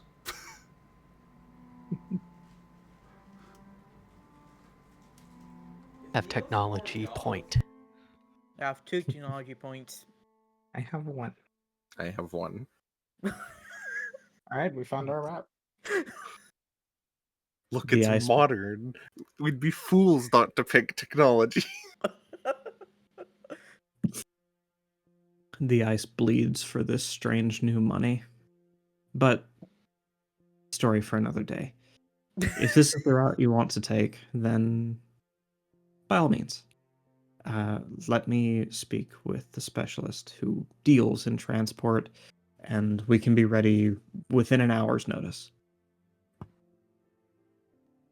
We are going to be spending about an hour in the training room, getting used to our new forms before we will be ready to head out. This is wise. Do you need any assistance? It would probably be appreciated and useful, yes. Very well. Then I'll join you, and then when we're ready to leave, we can inform Zarya together. Understood. We'll be headed that way, and you said that she came here about an hour into us being there? That's right. We'll be headed that way in about another hour. I unfortunately need to brush up on my first aid, it seems. Why is this? Are you feeling sick? No, but it seems that no one in this group understands any form of medical treatment, and it's better to be safe than sorry.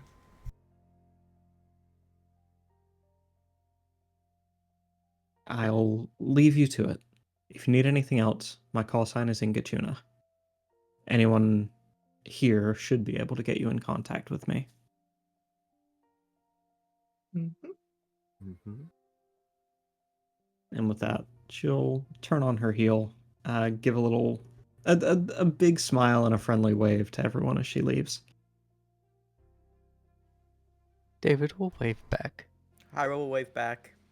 Wyatt like does the nod of acknowledgement. Both a nod and a wave. The I best of was both not worlds. planning to be the medic again, but Funny how that works out. If it helps, I was planning to grab one of the feats that allowed me to do like one restorative healing. S1E1. And Master, you seen Rain. Do you want me to be the medic again? Yes. I'm And you laughing botched at your first Mario's roll, comment so, in the chat. Please state the nature of your medical emergency. Medical emergency. I was fired out of a gun. Ow. Channeling the EMH. Well, you shouldn't have done that. Starfleet Medical Research states that is ill-advised. The 9 in 911 stands for 9mm. The cartridge. Oh. And since Hyro's not gonna go to training earlier, he's gonna go to the library to look up the technology around this area, since it feels like it's way more advanced than where he was before.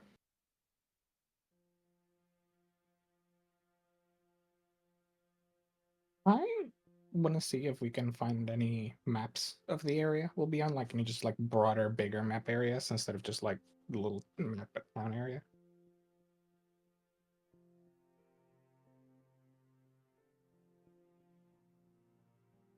Literally, the only campaign.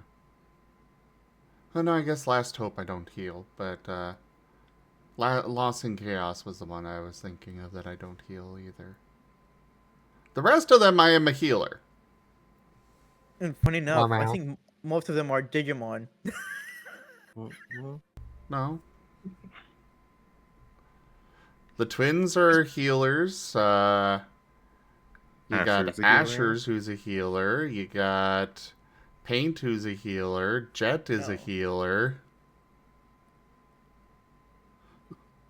I mean, it's fine. We don't need a healer. Yeah, I'm adding that as a quote so you eat those words later.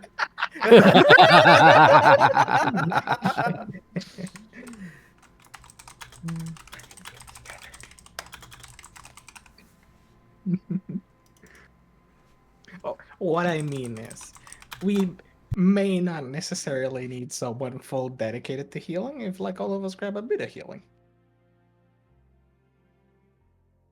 That's So- not so- how that.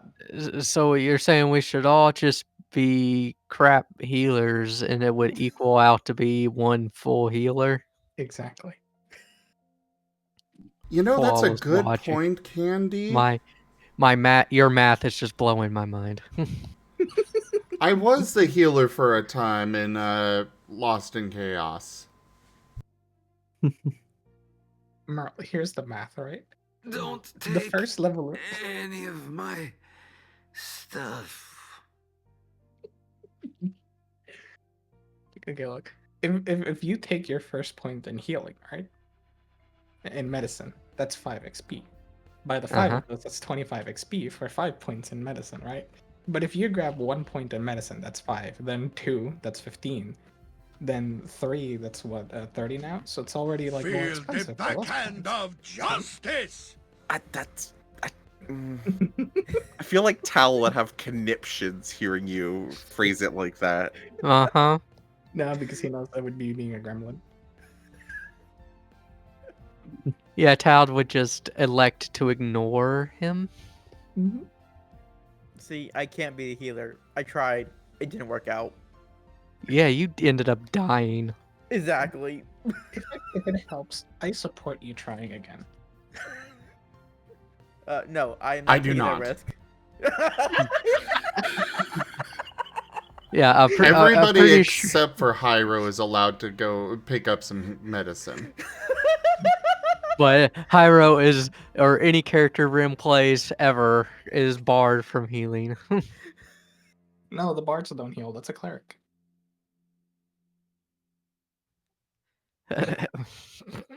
Anyway, Anyways, Cashel is going to the infirmary to ask for somebody to help him brush up on his first aid. I assume he would have had basic knowledge from military, but still probably good to go get that brushed up. And David will be proceeding to his quarters to just chill and decompress the information that he has received. Wyatt will do the same, but his own quarters. Like I said earlier, I want to find a map of the area. Haro, like I said earlier, is going to the library to look up the technology of this place. All right. Starting with the active players in the order that they declared. Kashel, you are going to find the medical wing is just above where you guys... well, no, never mind. You guys are on the second tier. It's going to be on this tier with you guys in the same row as the dorms opposite the prison.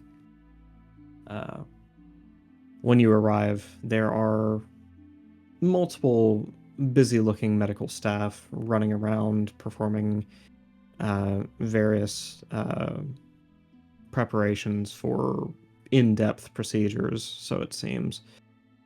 You may struggle to get any individual's attention, but would you like to try?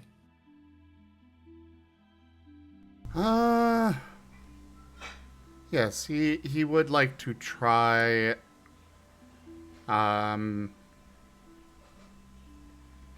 Yeah, he'll try.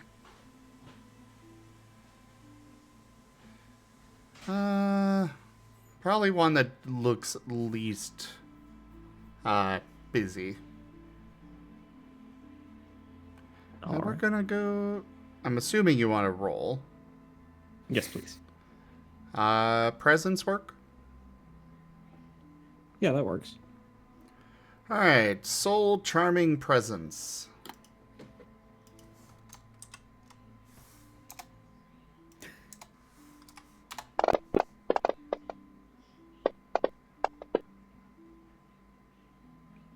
Six. All right. After things begin to settle down just a little bit, one of the relatively overworked and one of the newer first aid staff seems to notice your presence. It turns to you and says, hi there. Did you need something? I'm going out on a mission soon, and it seems my team does not have a medic. I was hoping to get some assistance brushing up on my first aid. Oh, of course. Tell me, what's your current level of knowledge? I went through basic training in the Marine Corps, as well as some advanced training, but it has been quite some time since I did anything with first aid. Okay, alright. So we're not totally starting from ground zero, but... well, let me teach you a few tricks we use to get around in Mirapool. And from there, he will launch into an extended explanation of their new and improved epinephrine and their super exciting interior sponges capable of stopping bleeding. It's all just more advanced stuff, more advanced versions of the same stuff that civilians already have access to. You don't learn a lot, but the practical application is conveyed pretty well, and you feel like you've learned something. All right. I assume that'll probably take up about the next hour, and then he'll head to the training room. Yeah. He will ask if they've got a first aid kit he can take with him.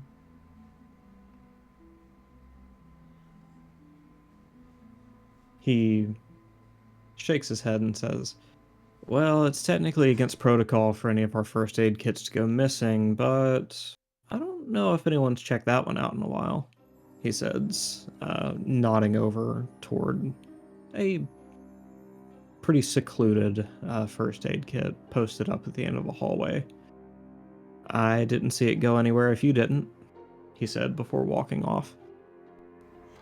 He smirks a bit, but goes and takes it. I'm glad we have coworkers that are not narcs.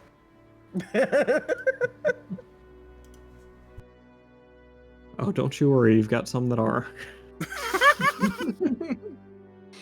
Anyway, enough with that ominous statement. I believe Hyro had the next thing? Yeah, I think it was Sammy. Alright, Sammy? I was gonna go look for a map of the broader area in general, try to see if it would be useful to A, have one, not just like the map of the town, but of the whole area, and B, if it'd be possible to plot any tracks as to where the Digimon might have been found, or where the creature and the fire tornadoes might have been found, see if there's any pattern. So, there are freely available maps and graphs of the countryside that you're going to find yourself in. Just outside of the ineptly named fort is a good bit of clearing leading to foothills of a larger mountain range to the north. Based on the photo that Raban showed you earlier, you're able to piece together that whatever the disturbance is taking place between the village and those mountain ranges, perhaps in those very same foothills. The trouble is, it's a heavily wooded area, and you can see why these fire tornadoes are posing a threat. Would you like to inspect your graphs and charts for any more information? Yes. All right. Go ahead and roll your choice of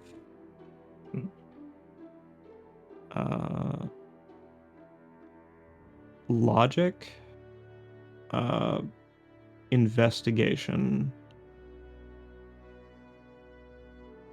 or navigation. Okay. I assume mind, logic, navigation. Okay. Oh. And... Okay. It's gonna be... There's 2. 3.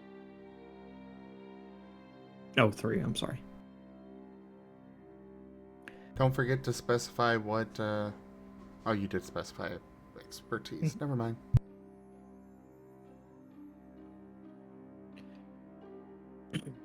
You pore over the pages for a good while, flipping back and forth, cross-referencing the photos you have with the maps and graphs you found.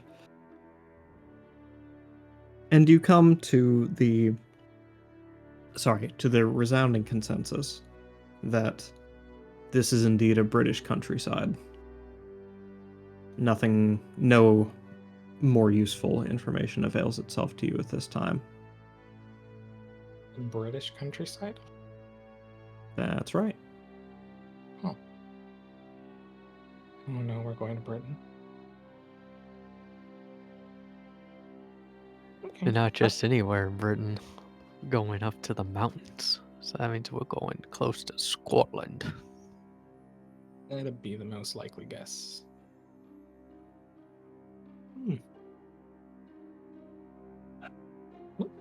As Leo.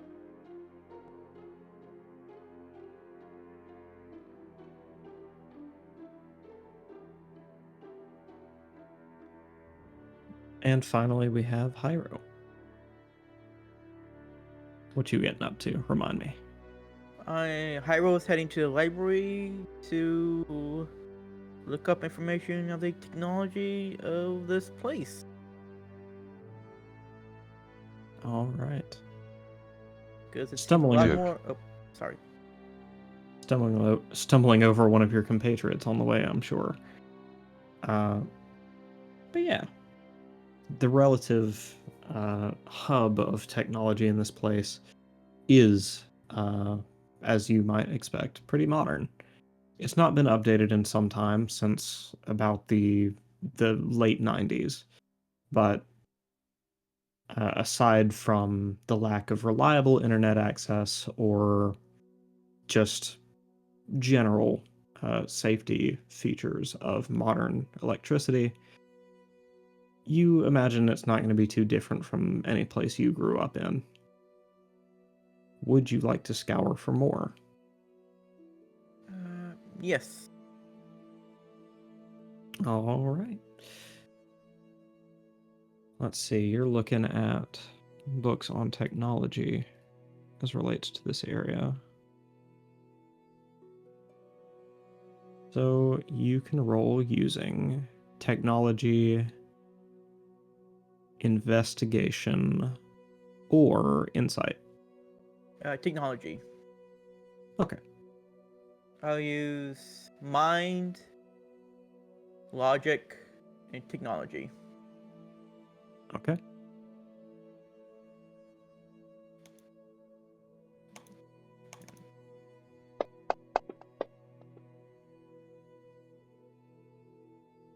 Two. Above average. Yes. Given the relative seclusion of the town, you understand why it appeals to someone who might want to set up a quote-unquote mining operation. However, your further scouring doesn't reveal anything useful to your mission.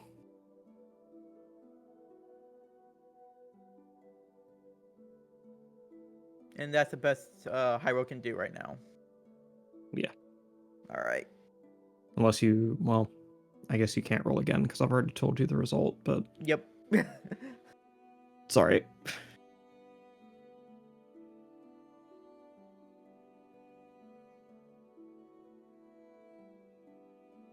I guess on to the next person. I think that was everyone who was actively doing something. I think the others just went back to their room to ponder. Pretty much. Yeah. So are we ready to head toward the training dens then? Yep. Yep. Wonderful. When you arrive, you find sorry, one moment. I got a message from our director I need to consider.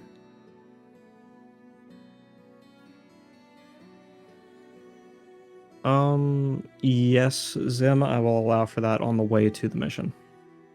Sounds good. And that second part, absolutely. You've already had it explained to you by someone, so you're good. Cool. Thank you. No worries. Sorry, gotta answer the director. Doesn't necessarily have to be right away. Some of these, they're character things, but Apologies. Toshima. Was turned into an episode of Captain Planet. By your powers combined. I'm not so sure about that, Toshime, considering we're going over there to negotiate, under the cover of negotiating setting up a Bitcoin farm.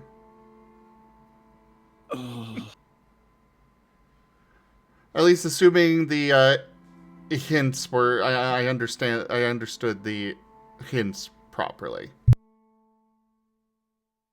Oh my god, this TV show looks ancient. Yep. Have you never heard of Captain Planet before? Well, it's from the early 90s, so it kind of is ancient at this point. Yep, it is ancient. No, Vari, it's just a cover.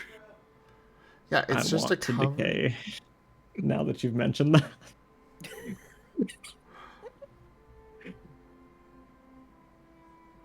And don't Anyways, worry, Cashel has plans to, ruin the negotiations before he leaves. Oh no. Good guy, Well, Cashel. He's not going to make it, he's not going to let the actual negotiators succeed. I'm just worried about what he's gonna do. They bring back Captain Planet in the first episode. The villain is just a Bitcoin farmer. Yep, I can picture it. I can picture it. So in the training den.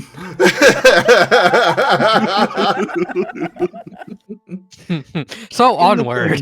In the training den, you guys find all manner of people, both in their human forms and not, training for their particular skill set, training for combat with other recruits.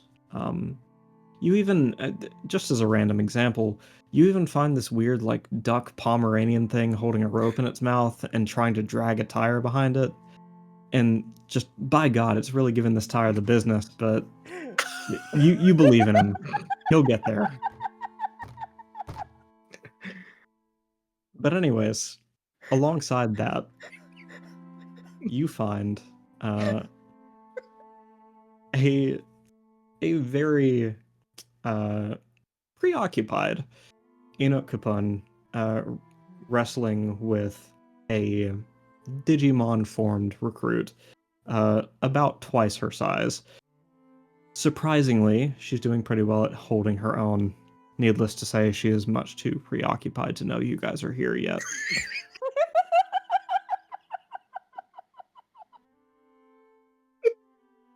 I'm sorry, buddy. I'm sorry. Are you alright? This is normal for Ren. This is normal for Ren. But yeah, he's laughing at what I brought up on stream. Uh-oh. He's back. Oh, yeah. Oh dear. I'm glad everyone seemed to know what I was referring to. Yes. Yes. Unforgettable. Our nemesis. But he's just a friendly little evil-eyed platter puppy. With 7 legs and 7 evil eyes.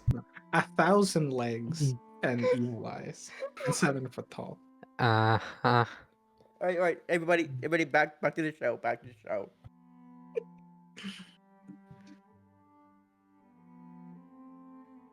Okay. So how do you This proceed? is the darkest dungeon. Ido Things tipped $5. What do you... Razim Are you okay, Red? Ido, thank you so very much for that tip. That is the first tier of the tip goal completed. On to the second. Nice. Hell yeah. Thank you, Ido. We appreciate you. So how do you proceed, given your guide is currently preoccupied? Wyatt's just watching. And, like, some mixture of, like, being impressed and also terrified of this woman. I'm not next.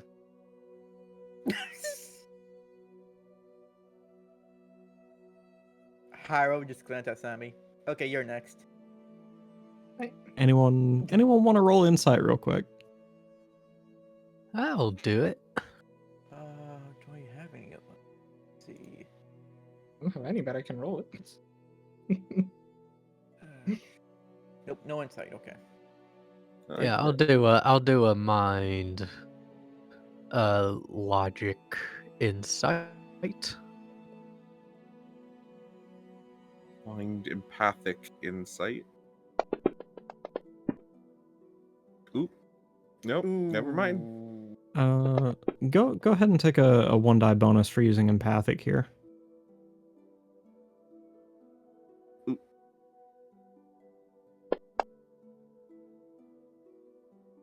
Oh. Okay, that was 0. Better than a botch. You rolled a rain. Better than nothing. Oh my god. That's gonna be sticking with me forever now, isn't it?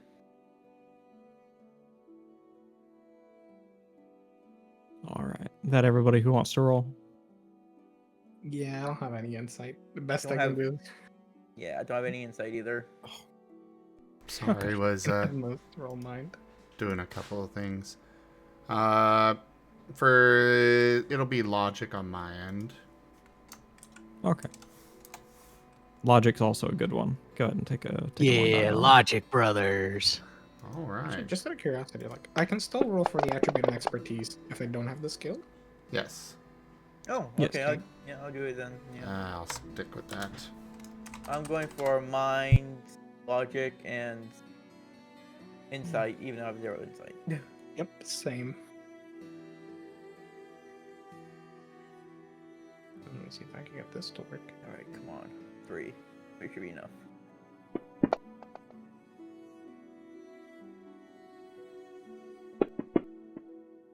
By the way, a quick note, if you guys would like fancy dice like Ren's using for yourselves, you can use my affiliate link through the link tree to help support the channel while also picking those up. Just saying.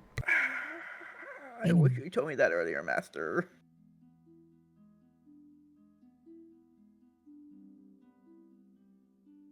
So wait, so that'll be 2, 3, yep, 3. Perfect. Ooh, All tied right. with me. Yeah. So that's David and Hyro got a 3. Okay. Sammy's got a 1. All right.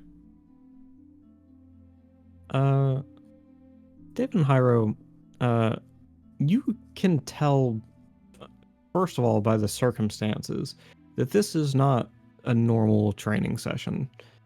You don't see anyone taking on a Digimon in their human form except for Enoch. Furthermore, a quick glance around the room indicates that everyone else is noting this very unusual sight as well, and the way people are approaching, albeit quite cautiously, seems to indicate this is not a typical training scenario. As the tussle gets a little closer to you all, you can hear Enoch shouting something at her opponent in her native language, clearly not having the time to translate to English. You are under the impression that this is an actual fight that's happening here. Guys, I think we should step back. I don't think this is normal at all. Wyatt steps back. Just a big step. Should we call for help? Joke. Or Excuse me, sir. Sir, can I talk to you about your car extended warranty? Yeah, we might need some Excuse me? assistance Excuse in me, here. Sir, can I talk to you about your car extended warranty? can Kishel understand what she said? Excuse me, sir. Yeah. Does Cashel know what she said? Excuse me. You can hear the sir. Inuit word for stop and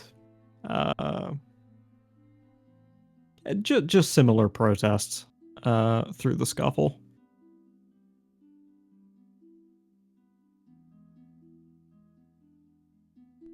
Cashel's going to get in there and assist her.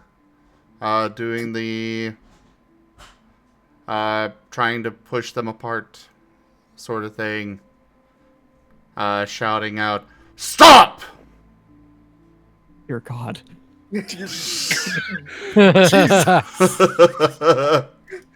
Made me drop my antacid. Oh no. I get a bonus on my presence check for that. Yes, just please don't do it again. Just give him like a permanent 1-day bonus so he never tries to do it again.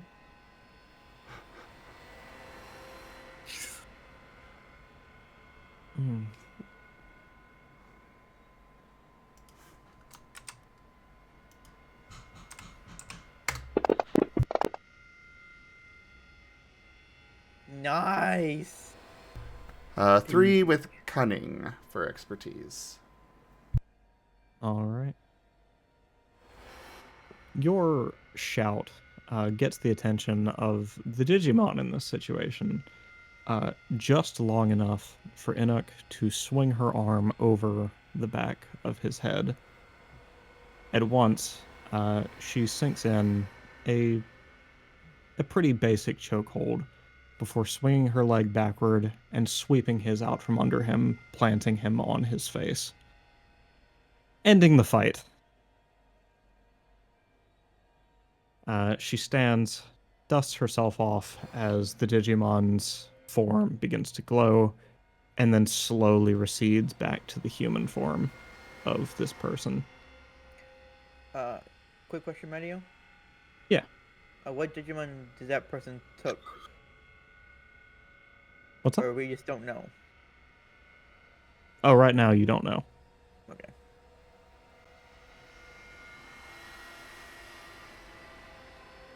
She dusts herself off, looks at Kishel, and says, "Thank you." Yes, what was going on here?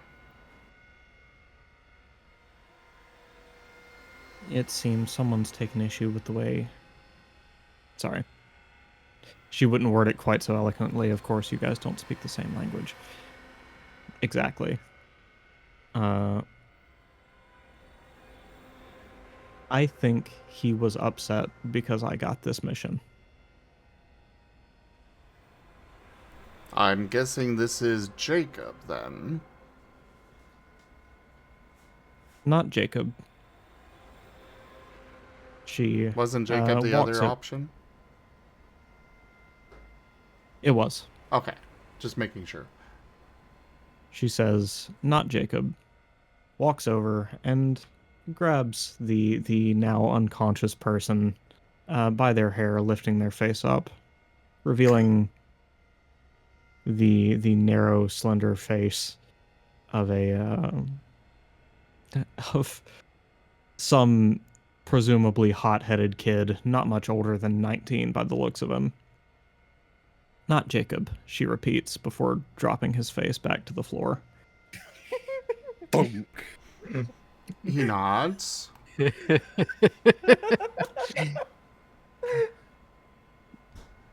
He wanted an easy mission. He did not get it. He thought he would take it from me. He was wrong. Should we send him to a cell to cool off after he wakes up? There's paperwork to be done. I'm going to let David do it. Oh, goody. Paperwork. Ah, she has learned from Asher, I see. Delegation. David has flashbacks back to his PD days. Hearing David's tone, Sammy just pipes up, "Oh, I can do it for you if you don't want to do it, David." No, I'll do it. Okay.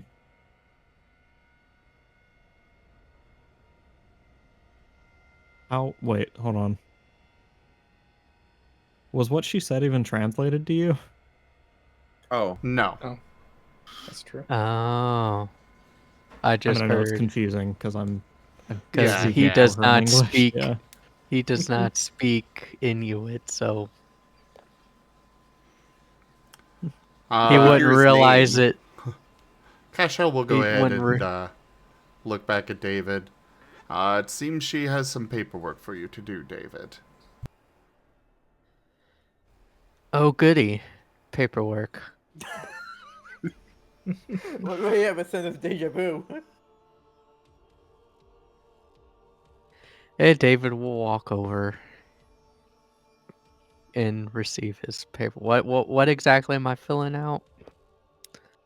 An incident report. You are to note the extent of the person's injuries. as well as whatever knowledge you have on how the situation started. As you can imagine, Enoch is very willing to provide. All right, I'm gonna need you to translate Cashel so that I can actually get her story. Understood. Cashel will be ready to translate. While you're doing this, Enoch will kind of turn her head to Cashel between words and say, "So, you've decided how we get there?" Yes, we will be going by... We will be landing there, I assume, by helicopter. And we will be posing as the prospectors. I do intend to make sure that those prospectors' plans fall through after we leave.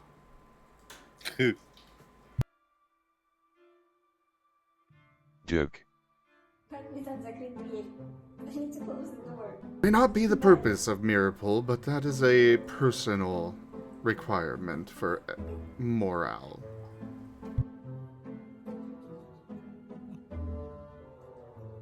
And once she's finished retelling her side of the story, she'll turn to you fully and say, "In that case, I need to speak to our transport specialist. You're welcome to come with me if you want." Before you go, who do I turn this into? You don't actually have to turn it into anybody. It's, you know, you just had to fill it out, and then it just gets torn up and thrown away.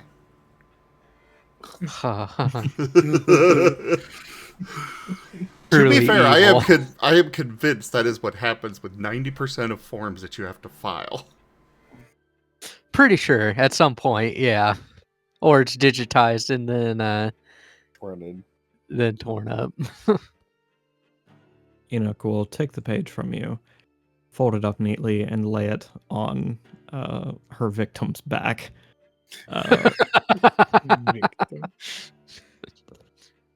Then she is headed towards the top tier to speak to the specialist. Cashel will follow.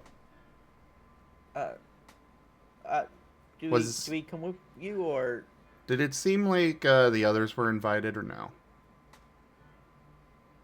He was talking to your group at large, but if you guys still wanted to train instead, that's also fine. You all are welcome to come or stay here and train. I think that I can probably handle this.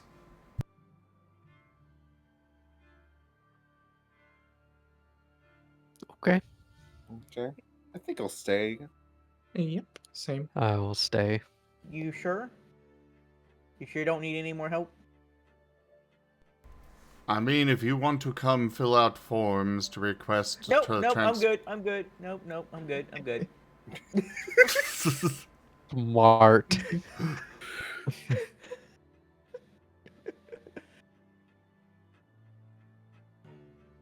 I will stay here and train.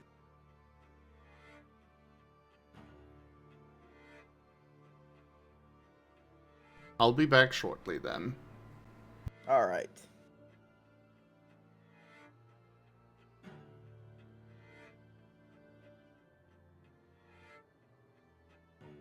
All right. Do we want to training montage you guys as training, or do you guys have something in any interaction in specific you want to handle? Can I fly? Absolutely, you can. Did you get the feet? Yeah, that's relevant. No. But okay. Oh you no! Attempt to fly. You step up that half pipe, and by golly, you run and give it a good go. And you very quickly find to the earth. Yes. You very quickly find that the crash pads are meant to prevent injury, not discomfort.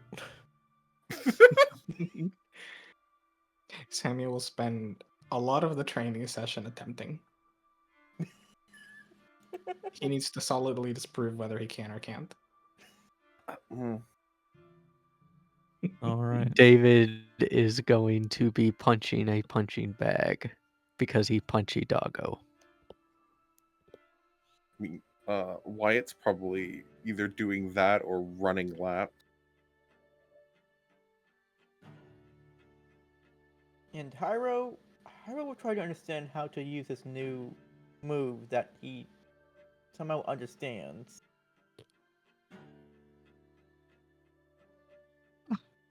Very well. Sounds like good uses of training time.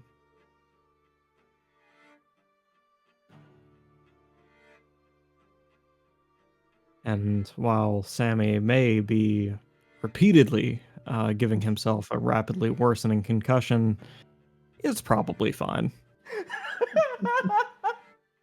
Probably. Sammy, please stop.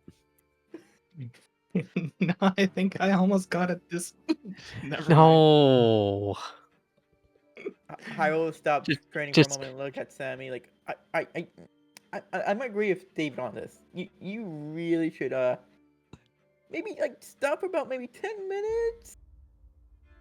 Think about what's wrong. Oh, what's wrong is okay. It's about the way I'm trying to get the airflow to go over the wings, and I think there's a better chance that I can at least glide solidly. But I need to kind of figure it out, okay? So I think the more testing is better because that gives me more data. You know, I somehow think that you're thinking too hard about it. Yeah, well, you go back to punching with your free punching gloves. 4, 2. Okay.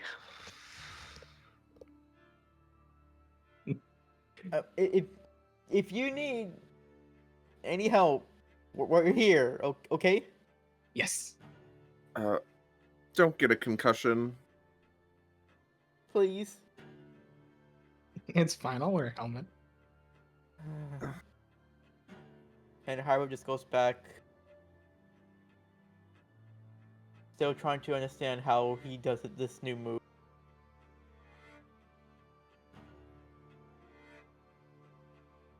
And Cashel. Enoch escorts you back to the first tier of the building and then up the stairs through the access way to the ground floor. She walks you outside and towards a row of military and civilian helicopters alike. A very, very busy looking woman.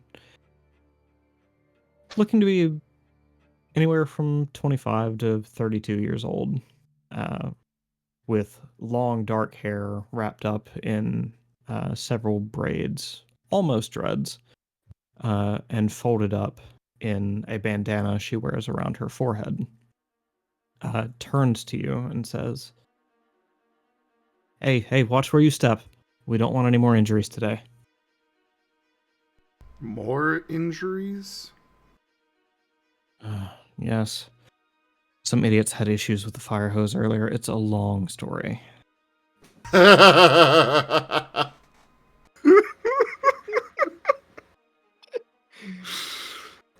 no. Hey, it was a gas hose, not a fire hose. It's different people. Joke. Hey, pal, what's your call sign?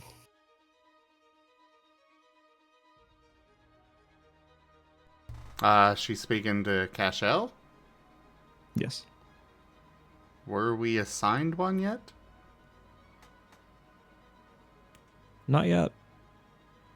Would I know the protocol for getting one? Is it something that we just choose, or...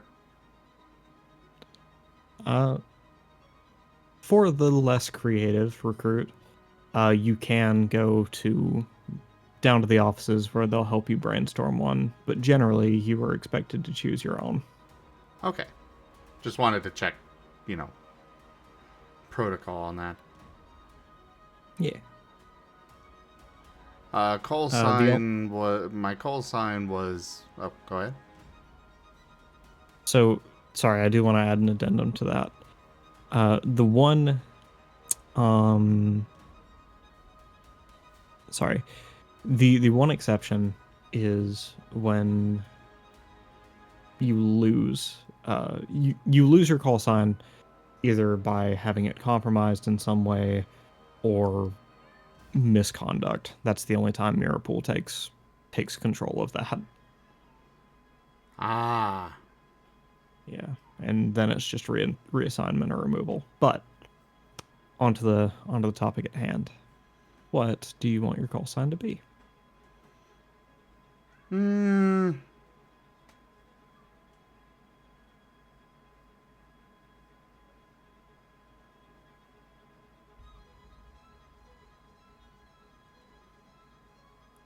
We'll go with Castle.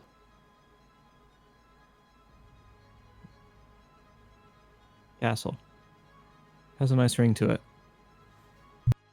Anyways, you can call me Crane, she says, extending a hand to you. We will give a firm handshake.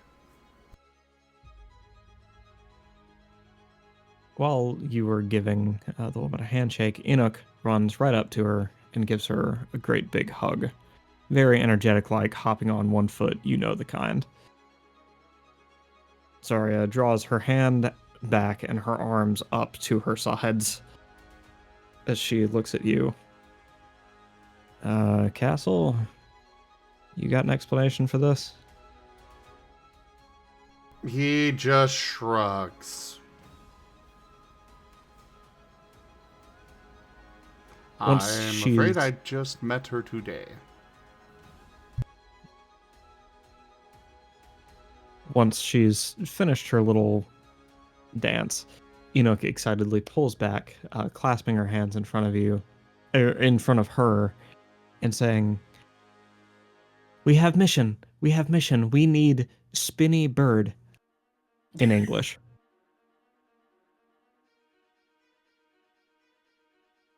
Crane will look at you, then at her, then back at you. You wouldn't happen to have the details of this mission, would you? He will go ahead and pull out the file. We are headed to England. What kind of helicopter are we next to, or are we not next to one? She was performing routine maintenance on a great litany of them. Okay. Right this second, you'd probably be standing near a more military-style helicopter. Okay. He will mention, for this purpose, it would probably be best if we had a more civilian helicopter. We will be going undercover as Bitcoin miners. So, likely a rather expensive one, if one is available. Well, I haven't flown the H-160 in a while. She gestures to an Airbus, just a very long helicopter with many windows. It'll fly basically like a private jet, but in helicopter form. I believe that would be suitable.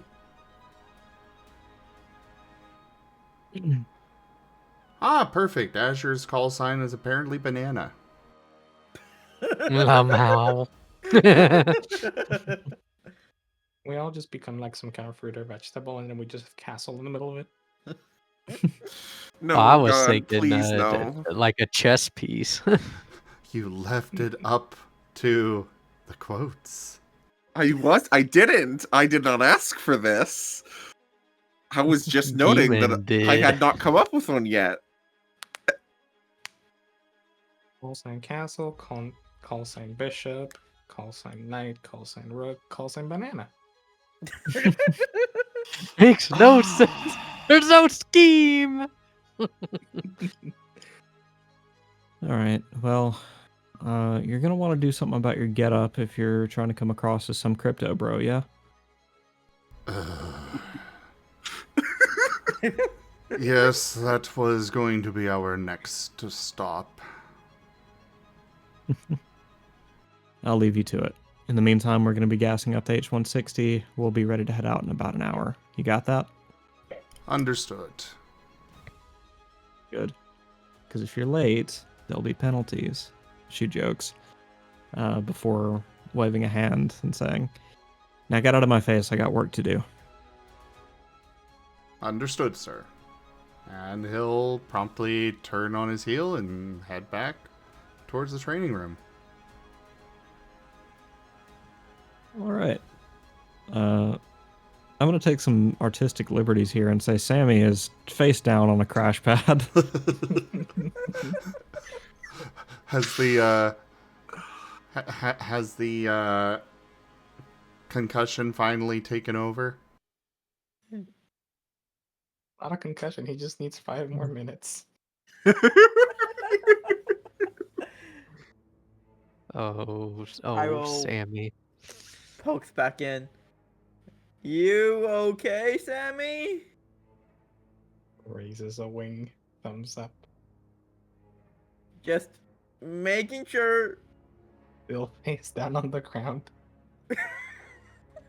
David will pipe in. Sammy's still having issues coming to terms with the fact that he can't fly yet.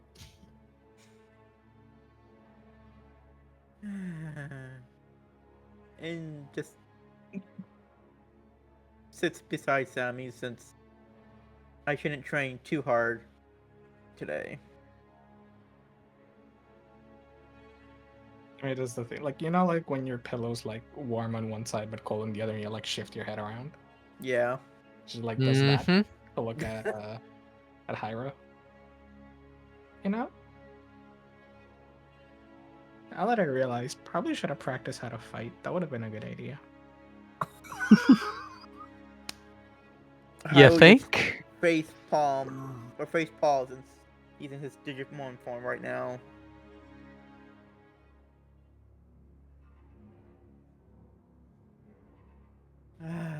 Wyatt just shakes his head at Sammy. Also in Digimon form. I think it's a bit too late for that, Sammy.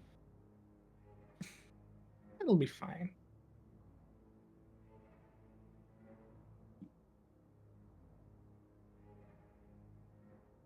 How are you doing, David? I'm doing fine. He's finishing up another round of punching the punching bag.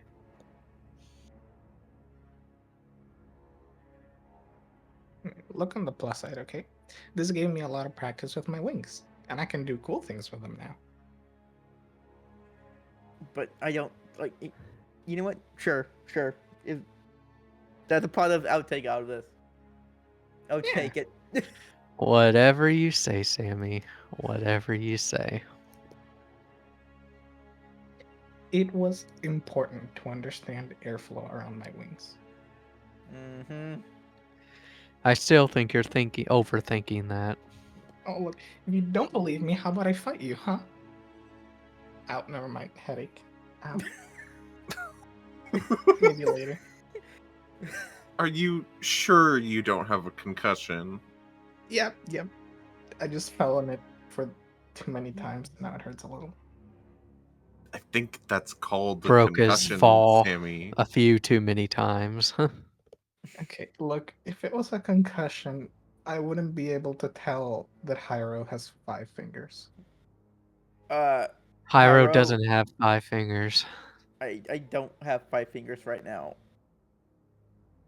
Why don't you? I'm in my Digimon form. I only have 2 fingers. And a thumb, but still. He looks at his own wing.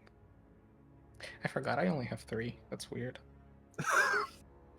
Again, Hyro facepalm. Oh, isn't it kind of weird? Hyro, take him to the infirmary, please. Will do. As I lift Sammy up and starts taking him to the infirmary. Oh my god. He's not gonna fight it. No infirmary time. We leave 1 hour. Oh, good. You all have a half hour to finish up training in here, get showered, and then we're going to go get our disguises. Roger that. Roger. Haru, can you carry me to my room? You know what? Sure. Thank you. I think that'd be faster than you trying to walk yourself right now. I can walk. I just kind of... I'll need a minute. Cashel, for his part, having not been able to train yet, is going to assume his Digimon form, which is flying. Hey, you can do it and I can. That's not fair.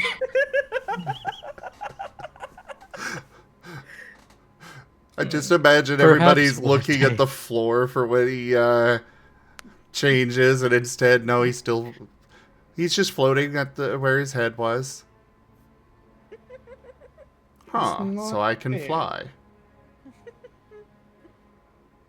Oh yeah, give the bird with wings no fly. Give the weird bullet lung thing fly. Come on, Sammy. Let's go to the showers. He's gonna do some loop-de-loops through the air. Well, that's just rude. I can see, like, me carrying Sammy with Sammy's head looking back and seeing Grumpy. It is. How is this name so hard for everybody? Cashel. Cashel. Cashel. Cashel. You can see it on Fantasy Ground. It's Wait. right there. The pronunciation. See, just doesn't make sense that in was my your head. first mistake. Is it assuming that I can read? Okay, do what I did. Write down everyone's names and then like their Digimon names, and then you'll forget less. I've written down like a few times. No, I know his name, but the pronunciation is like, how do you pronounce this again? Well, practice. Cashel, Cash, like money. Shell, like seashell. It just doesn't make sense in my mind for some reason. I don't know. Cash like money. Shell like shell out that fucking cash. Biomons can fly. The problem is that GibGab did not take the feat for it. So GibGab's gonna need to get 25 XP to get it. Yeah, maybe I can get a discount for practice. He's gonna be stockpiling XP for a bit to get his to get that feat. But then I thought it'd be again, more fun he for also Sammy to needs learn to fly. he also needs to get approval from the storyteller. Oh no! Lamau. Hey Mario, what's your PayPal?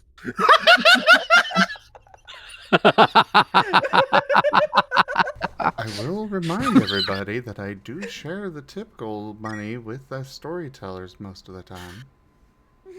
Oh yeah, you'd agree that it's a good idea for me to get that feat, right? Right? Hey. As long as nobody's watching, my PayPal is ZGF game. I actually don't remember Sim's PayPal.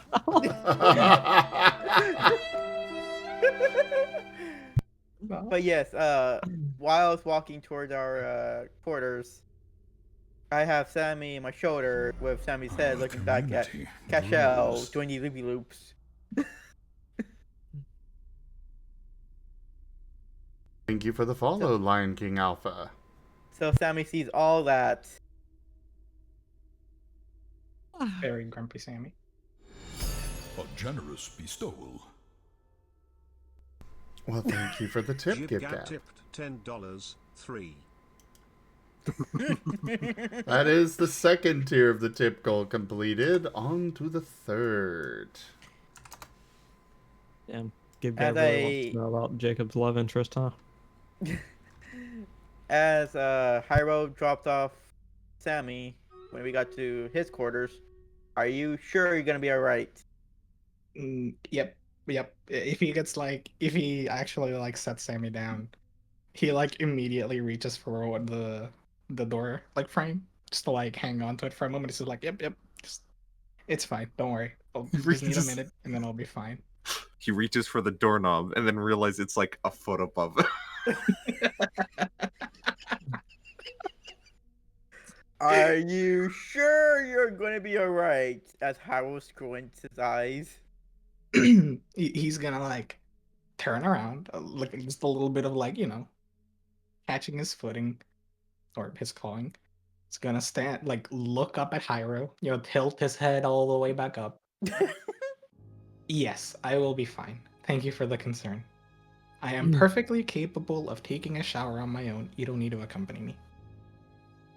Okay, as Harold starts walking off to his quarters now. And as he do that, he transfers back to his human self.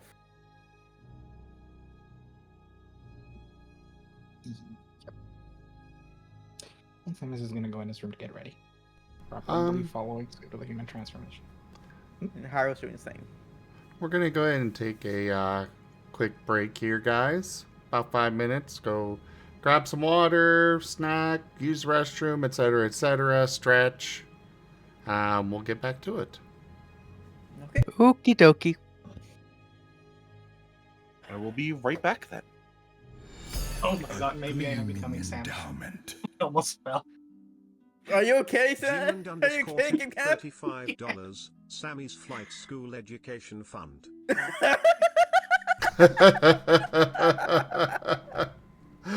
Thank you so much for that tip, Geemon. That is the tip goal fully completed. Let's go! Yeah, we're gonna learn about Jacob after all. Hey. Time to get food. Oh my lord. Yeah, BRB. Okay. Okay. This is a lot more difficult than I thought. What is? Having to separate myself from the name David.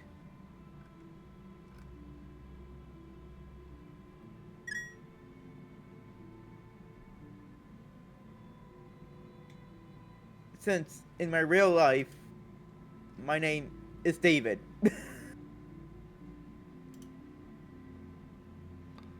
Ah, yes, that.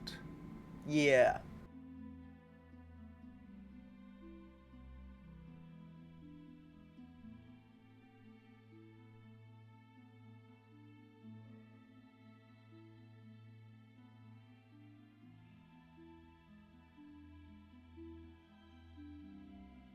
Yep, and that's what I'm doing, Light Paul. That's exactly what I'm doing.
So, chat, how are you guys doing?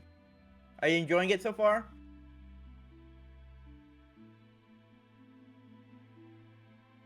I lived. Yay! I may have Oh, a worse no. head injury than Sammy at this point, but I frickin' lived. What happened?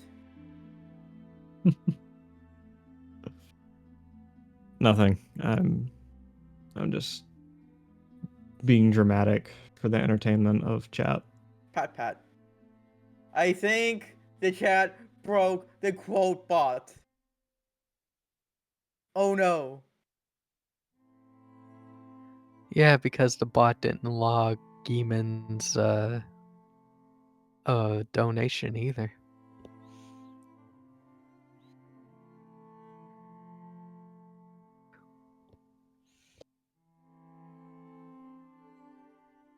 Listen. Sometimes when things get more and more sentient, they need a little bit of downtime, you know? I mean, fair. That's a scary thought. Thanks, Master. God knows when I switched on at the ripe old age of 2 years old, I was ready to take a damn nap. I'm back. And it's been downhill from there, let me tell you. Welcome back.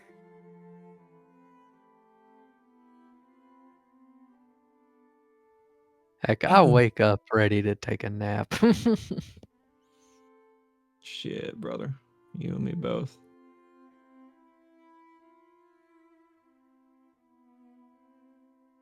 That's just how it is on this bitch of an earth.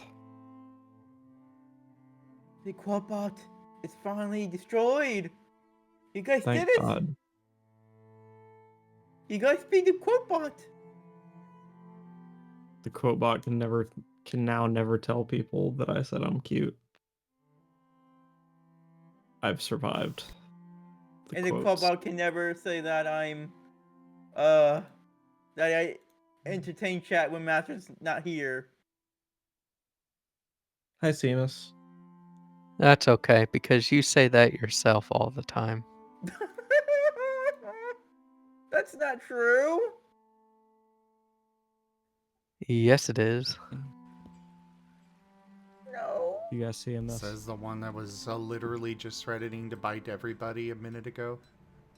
But it's different because I'm cute and Ido big and doggy. Clip that!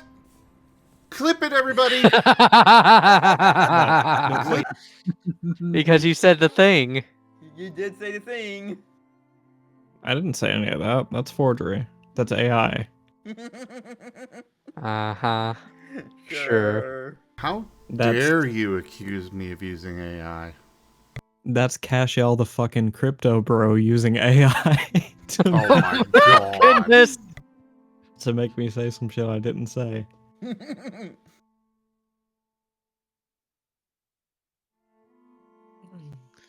I don't know. It sounds like Maddie's spouting fake news. Quote is still down. Wow.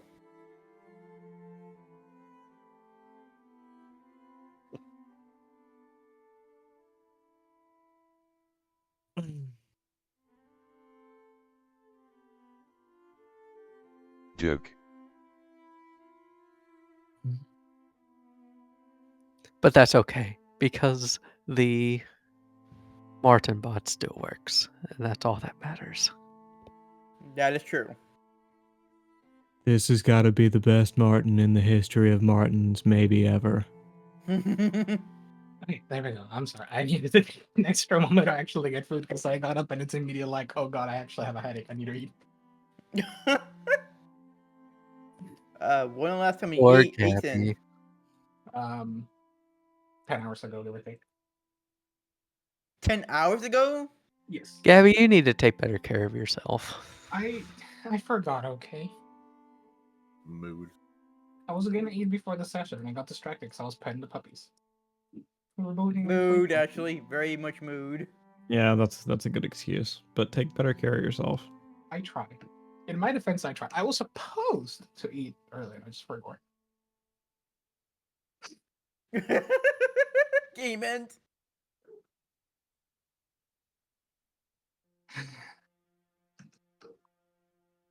Demon.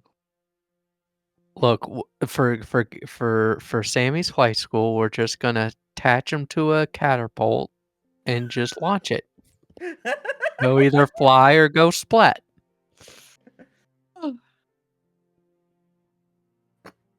Oh no. Oh yes. The mention of elevators and flying and like demon made me think of, if Cashel was in an elevator and it was going down, would they just rise to hit the ceiling?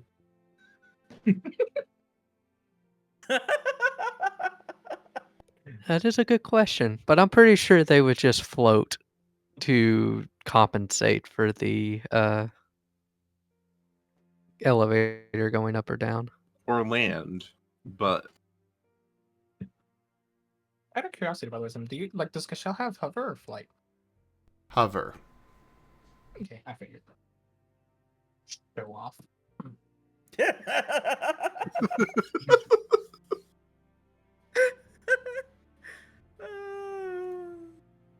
Poor Gib Gab.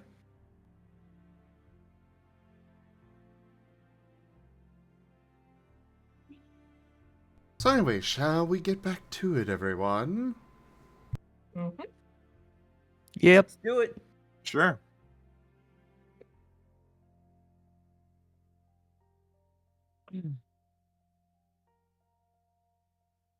We have not heard from the most important one for this. Yeah, sorry, I'm gauging. Also, I don't quite remember where we were even. Gib Gab was, or Sammy was, being helped out to go shower by, Hyro, and, By here. Yep. otherwise Cashel is going to be practicing a bit before getting to the showers himself, and then we were going to go get our costumes. Okay, well, first of all, calm down, Ren. That's a little lewd for this campaign, especially Wait, what? Session 1. Jesus Christ. What? Wait, what? What? Yeah. You're moving a little fast there. Wait, what?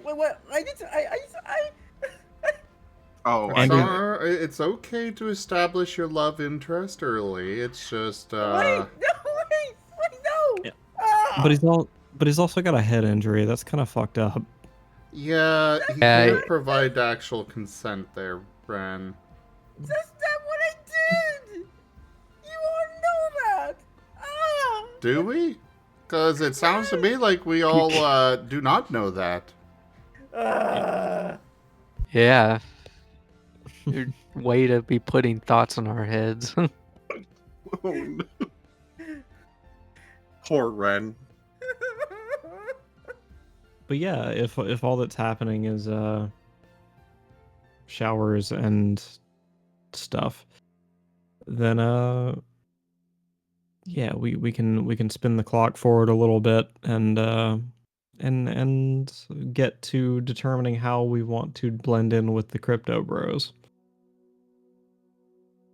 Or not so much blend in, but appear to be crypto bros. We must become the crypto bro. Are we in disguise right now, or? We're gathering our disguise. Ah. Oh dear. I pick up this disguise and I'm like, I don't like this.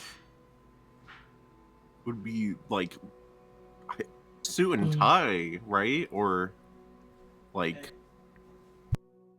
preppy? No, we gotta be wearing like incredibly things that just don't combine well with each other. Like it's clearly made by someone who has no sense of fashion. But they're There's trying to somebody, look yep. fancy. And they look, and they get off trying to they pass it off as eclectic design. And there has to be like a huge Bitcoin logo on the back of the fancy shirt. No logo. But we are going to have to get name badges printed out with our Bored Ape Yacht Club, NFTs. Oh, why does that make me sick inside? Joke. Here's some Ow. good fashion to go by.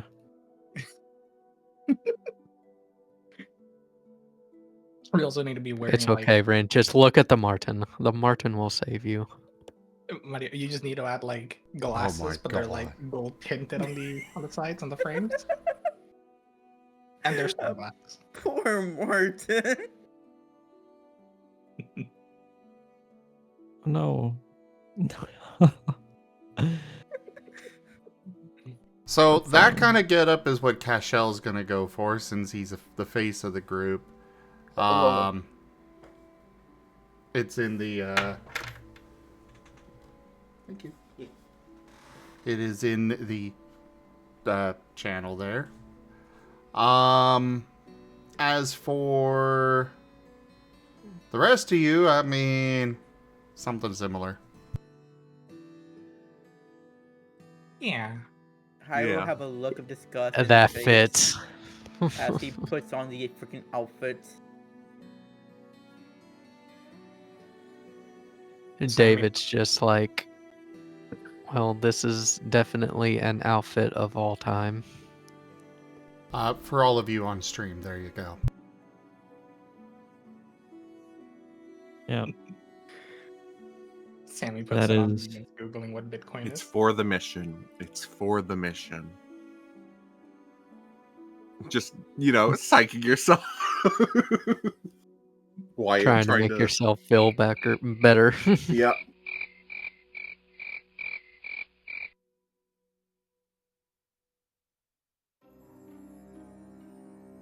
Can we burn these outfits after we're done with them? That's Unfortunately, others not may our need property. to use it. Yeah. Dang it! Unlike the people we're pretending to be, let's not burn things. We want to be nice to the planet. Because remember, the power is yours.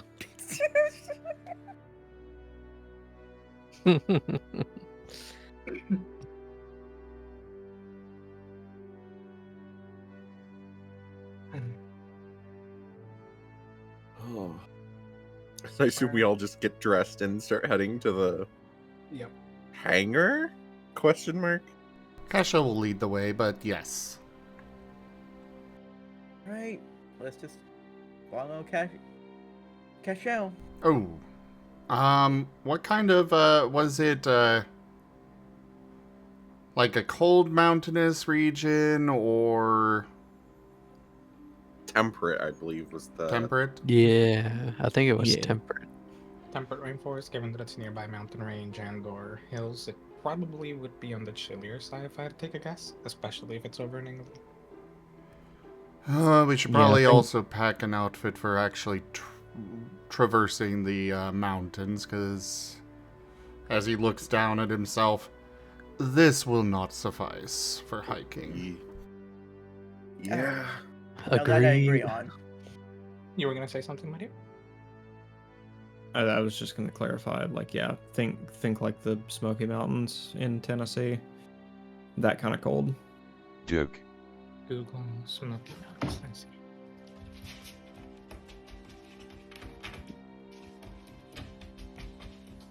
Yo, that looks sick. I wanna go there.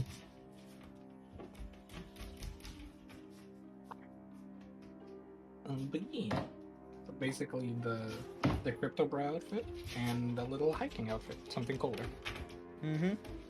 There we go. Easy money. Agreed. Getting into character. Easy 100, no dash. All my NFT. Every crypto. Jesus. I might just not talk. Same. It That- probably is the best option for your own sanities. Yeah. Yes. Yeah. It's too late for Sammy, though. Unfortunately, Hey. I will have to speak as well. Bite the bullet, even. Hey, it's fine. I learned about crypto in my studies. I know how to like speak a little bit like them. Sammy, just let Cashel do the talking. Okay.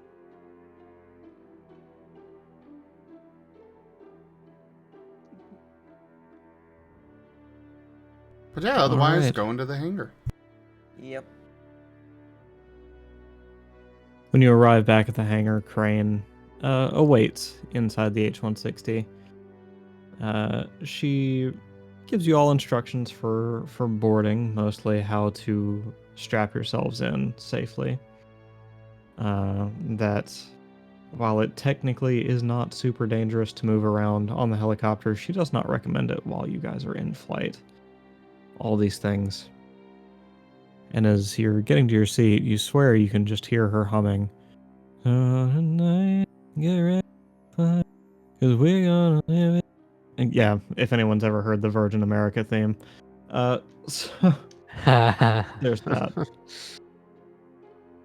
Not all the jokes can land. Sorry, that was a rough one. It wasn't that bad. Then Enoch will take her seat just behind Zarya. Just behind Crane. And wait for you all to be seated.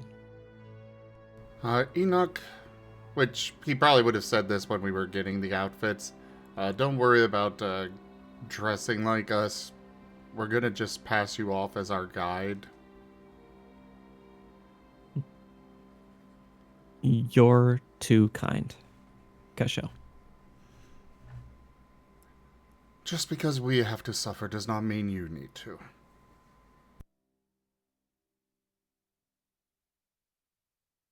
Zarya. Crane will not be super discreet about letting out a little huff. Raising an eyebrow at you as you pass.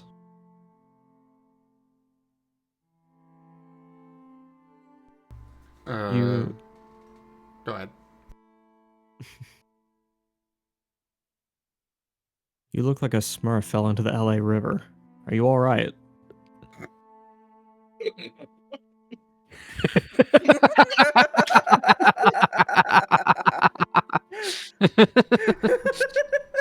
Unfortunately, just as their taste in currency, they also have no taste in fashion. All right, Mr. Golden Neck Chains, have a seat and we'll get you to the aisles. Sooner we get there, the sooner we can get out of these costumes. And with that, as soon as everyone's seated, Crane will lift the bird off and take you in the direction of the mission. In the meantime, during the 2 or 3 hour long flight, Enoch will kind of turn around in her seat and say, "So, have you thought about call signs?" All right, yes, we are to pick our own call signs, though if you can't come up with one, I suppose we could help brainstorm. For myself, I am going by Castle. David ponders. Bishop. Oh, are we going chess themed? You don't have to. I just did.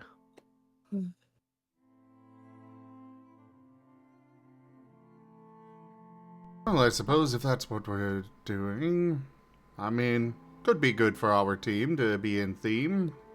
Okay. I'm still Right. Bishop. If that's what we're going with, I'm going to take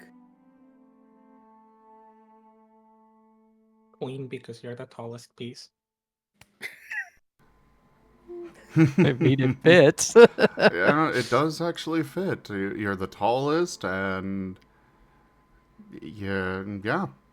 Congrats, Cyro, you are queen. It's settled. I'll take Rook.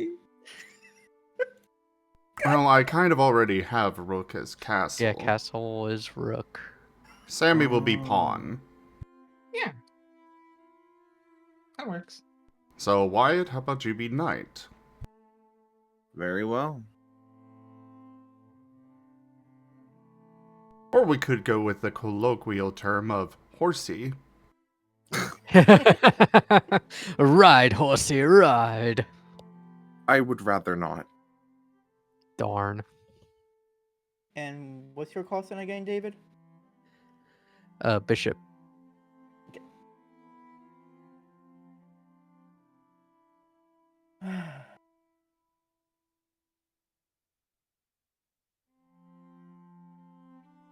Enoch will just kind of listen to each of your call signs in turn.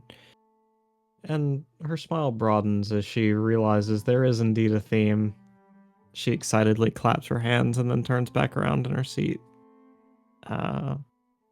giving Cashel a little nudge to say, "Your friends, fun." I can definitely say they can be fun. I just hope that they are able to survive. As he double checks to make sure he's still got that first aid kit. Hyrule is still eye twitching because of my call sign, even though I didn't really agree to it, but kind of forced agree to it. I mean, you could always go with King.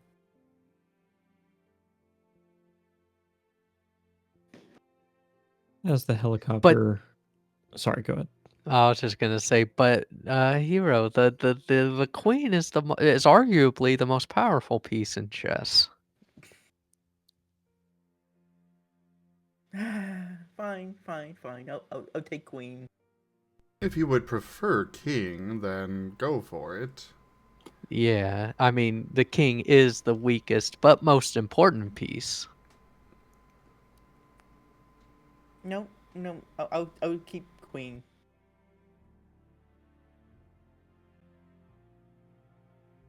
As he hesitantly say it. Pat the wren.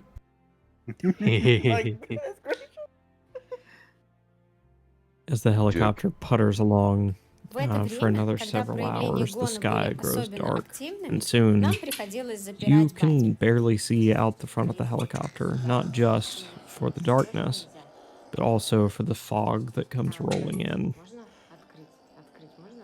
The British countryside, ever known for its haziness. Brian will kind of lean her head back a bit, and then lean forward as if trying to get a better view. Then she will reach back into a case behind her, flip it open, and produce a granola bar. Hey, we've been going for a while. You guys need some snacks or something?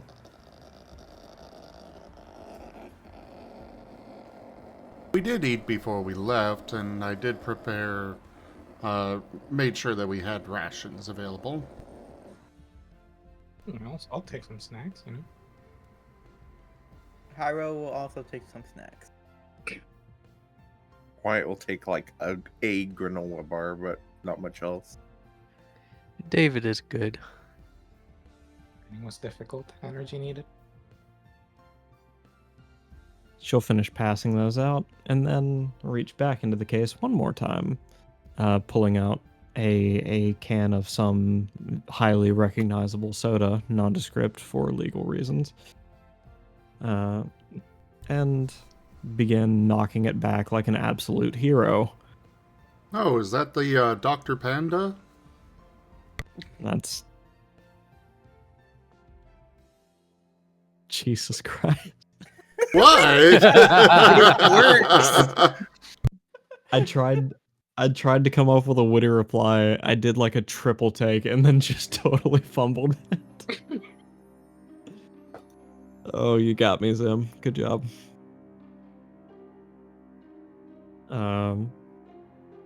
She shrugs and says, "Hey, working woman's drink."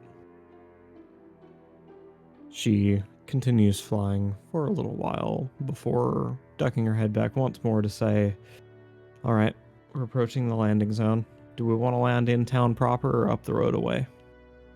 Considering our cover, I believe in the town would be the best option. Probably in the most inconvenient location possible. And 4. Most inconvenient.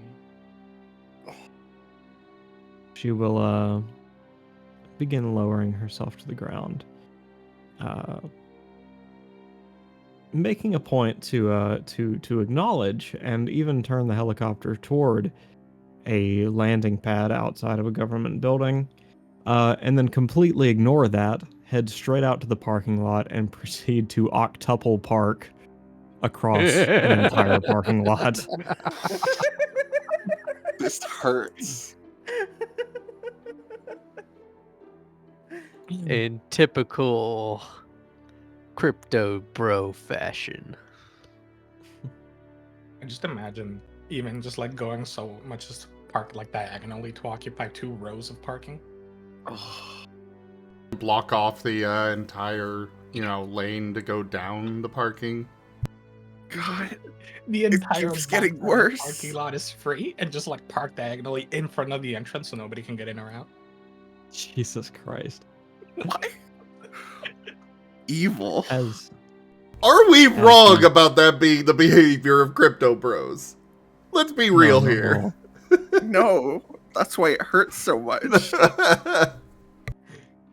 As the helicopter's blades begin to settle down, Zarya looks up into the sky for a bit, and her eyes narrow. She says, "Tell me what the high-value target's doing again." Summoning fire tornadoes? That was it, right? Yeah, I think we've got the right place, she says, opening the sun shutter to reveal a large beacon of flame spinning about through the sky in different directions. It almost looks like one of those searchlights, but coming from the ground and just waving about, occasionally interrupted by a tree, making short work of it and blasting debris into the sky.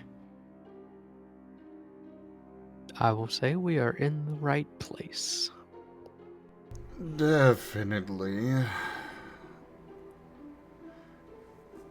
I'm going to apologize ahead of time for anything that I say while we are here. Especially to you, Inyuk. Enoch will lean over and shrug, as if she's not sure what you think she'll be upset by.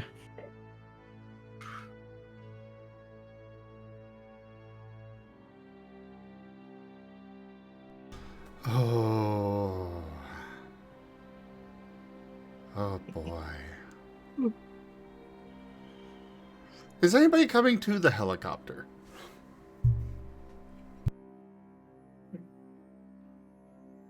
Yes, and in keeping with playing her part, Crane has already hopped out of the helicopter to intercept the very pissed off looking security guard who is approaching.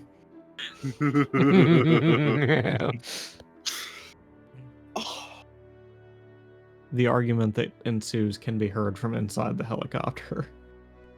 Cashel's gonna get out of the helicopter, kind of swing around.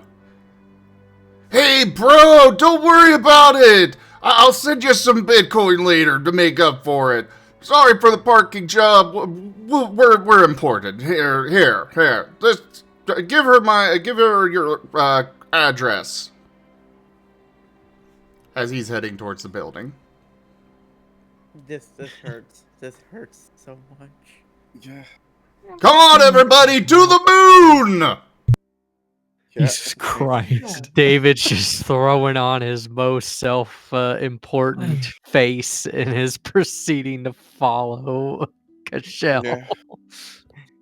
Hyro is just have the most neutral face as he can right now, following Cashel. Wyatt sighs silently and then puts on his face and leaves the helicopter. He's gonna have a little cheerful pep step as he like jumps out, and he's gonna like raise a hand and go to the moon. God freaking. To the moon. Love it.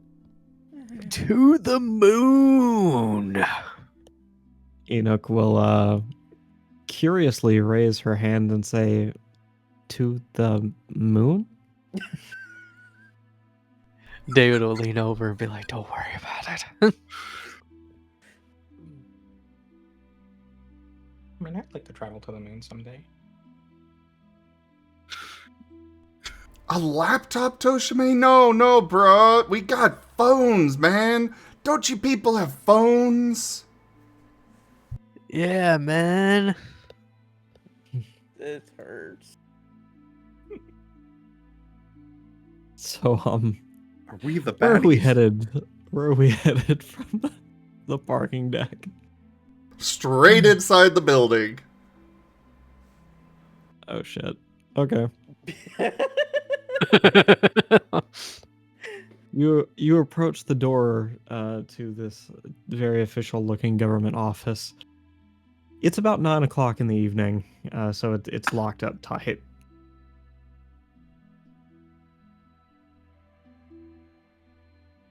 Well, guess we'll have to come back in the morning. Bruh! We Jesus plan this? fucking Christ. Come on, bro! We're trying to take you all to the moon here! We've got big cash money ready for you! He's pounding on the door. Oh no. No wonder my ears are bleeding. I had you at 200. Oh, sorry. Oh. Why would you I was like, Zim is not usually this fucking loud. What is going on?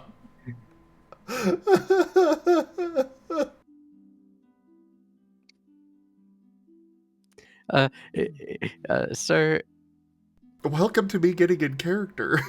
I think the building is closed. There's nobody in there. What do you mean? It's like 5 o'clock. Come on. It's 9, sir. Whoa.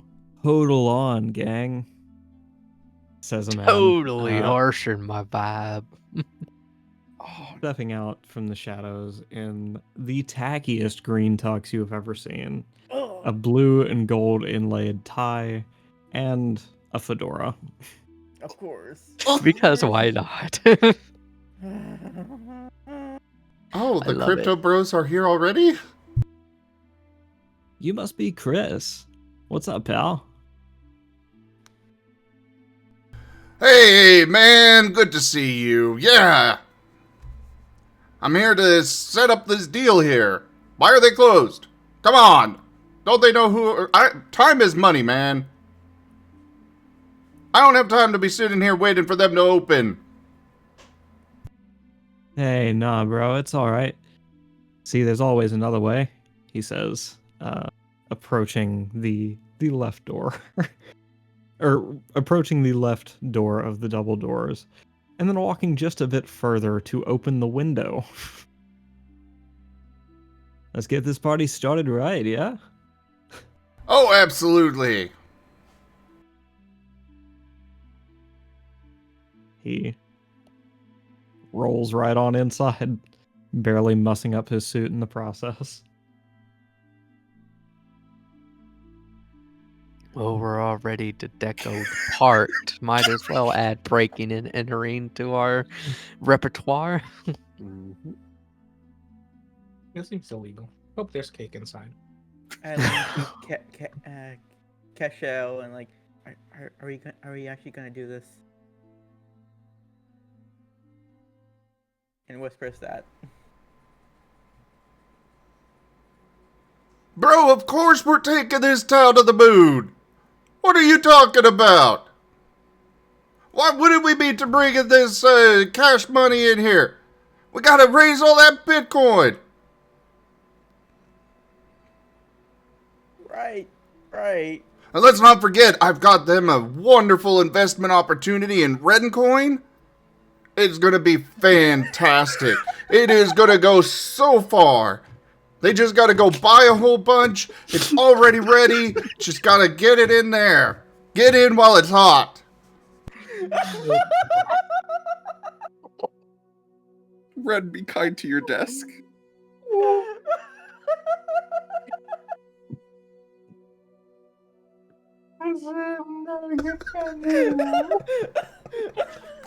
I apparently broke both Red and Gib Gab with that. Dude, this shit sucks. There's no internet out here. How am I gonna log into Robinhood? Don't worry about that, man. I got myself a satellite hookup. I'm Fuck yeah, pretty can I sure hotspot? this place is still on dial-up. Fuck yeah, bro. Can I hotspot? He asks. Oh yeah, absolutely. I'll send you the deets. Hurts. This hurts.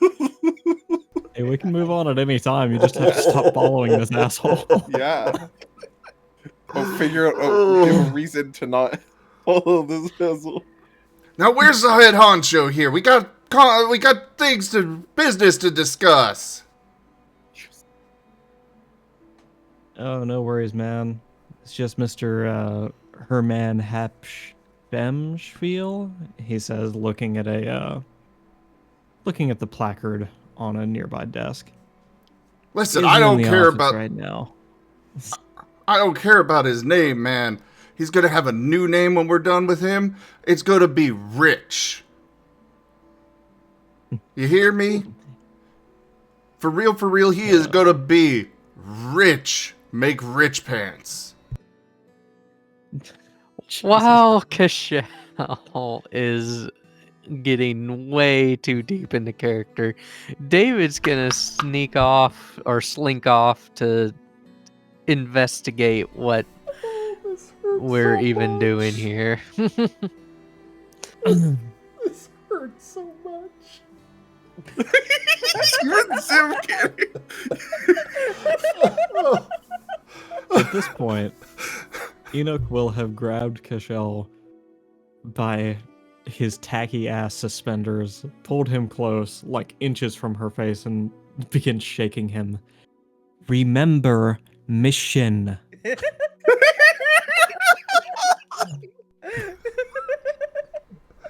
I know the mission. I'm staying in character for what these people are expecting. Idiot. Don't commit felony for cover. It's too late for that.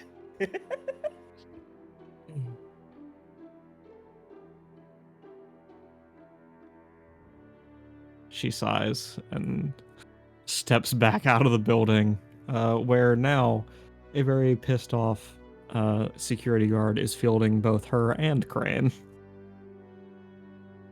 Alright, man, I guess if they're not here, we'll go ahead and just come back tomorrow. Hell yeah, brother.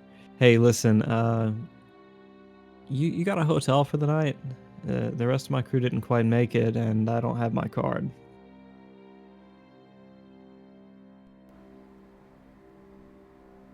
Are you looking to freeload off me? Nah, brother. Listen, I'll spot you 700 in Doge tomorrow morning. Man, you know Doge ain't worth nothing. Not yet, bro. To the moon. Nah, Ren coin's where it's at now. Turning Ren into a cryptocurrency.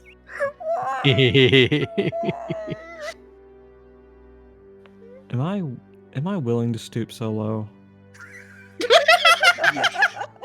Do it. I have a degree. I could mint Rencoin. No! No! No, don't do it. That's too far. No!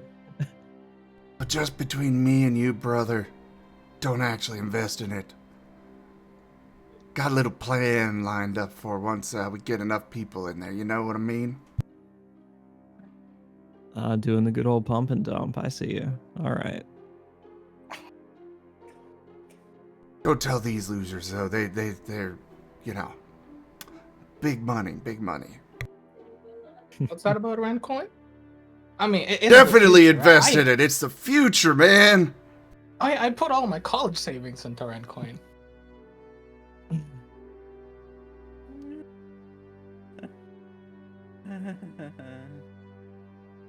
Pyro is just neutral face the entire time, eye twitching. So. Alright, well, let's go get ourselves a hotel, I guess. Where's the nearest one?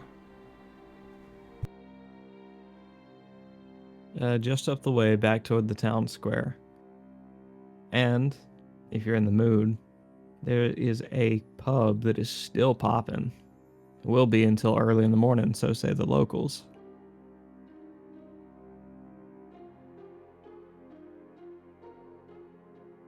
Well, why didn't you say so earlier, man? You've been holding out on me. To the pub, everyone. You're starting to sound like a Midwest dad. It's hard playing this. It hurts. Hurts a lot. Don't worry, Ren. It's just 15 more minutes. That's 15 minutes And then too long. 4 hours of it next in 2 weeks. So psych yourself up, Ren.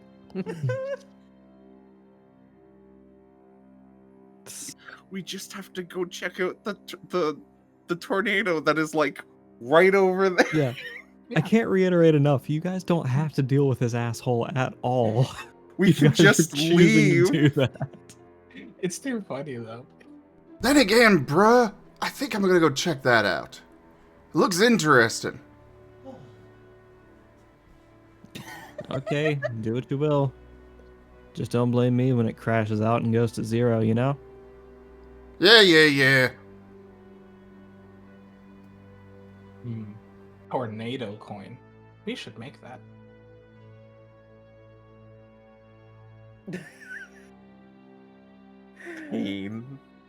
See you later, pal. He says, waving you on as he steps back out of the window. Later, bruh. Okay, so going back outside, is the security guard still there? Sorry, 1 second. I'm worried about the security guard. Moment now, who knows if it'll just be like My the ground. brain is just gone. You mean your brain? The security guard is still there, threatening to call the police, and Crane, playing the part so well, is citing the Black's Law Dictionary, the Sovereign Citizen Manual, for those of you who hadn't heard of that.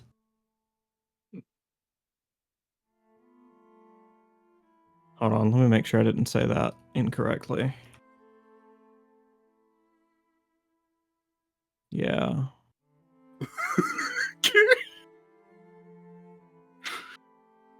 The one by Thompson Reuter. Oh no. Oh no. Yeah. That one.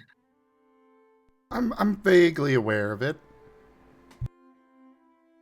Yeah, the one that's not a law book, but anyways, I'm not gonna get political. Nope. No more than we already have, that is. Okay. Hey, like once the dude goes out, it's gonna be like, hey, Cashel, maybe we should have them move the helicopter. I feel like poor Pat's getting yelled at too much. I agree. Yes. Are we?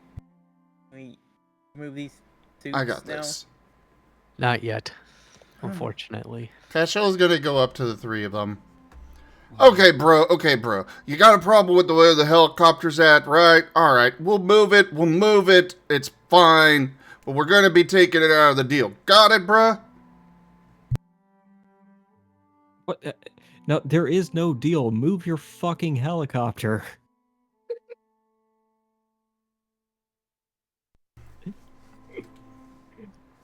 Like I said, bruh. Calm. Let me go and talk to you about the newest coin here while we get that moved for you. Alright. Now, see, Ren coin. Listen to me No, here. That's it. I'm calling the police. We're moving it, man.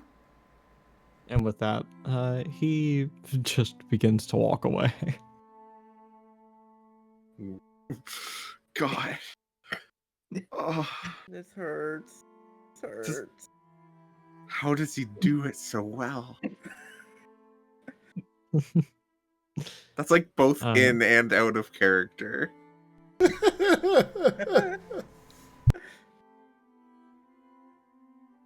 I start walking towards the bright light. Say we don't.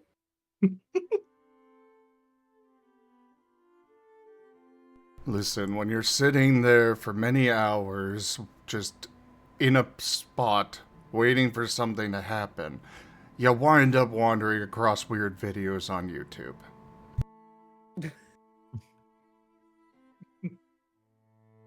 Is that the weirdest thing you found on YouTube? No. No, there was this there was this one video. Apparently somebody tried suing a soda company because they found a dead rat in the soda, and the soda company's defense was that the rat would have been dissolved entirely before they even before the can even got to the store. So somebody did an experiment to see that, if that was true. I found it hard to eat dinner that night, let's just put it that way. Wyatt's like suddenly having a crisis because he's what soda? Did it dissolve the rat? What? Oh yes, it very much did. All 7 days. Completely gone. It was disgusting. The sounds of a struggle nearby will interrupt your friendly little conversation. Let's go. I wish I didn't ask now. As Enoch now has the security guard in his chokehold and is dragging him back towards the team.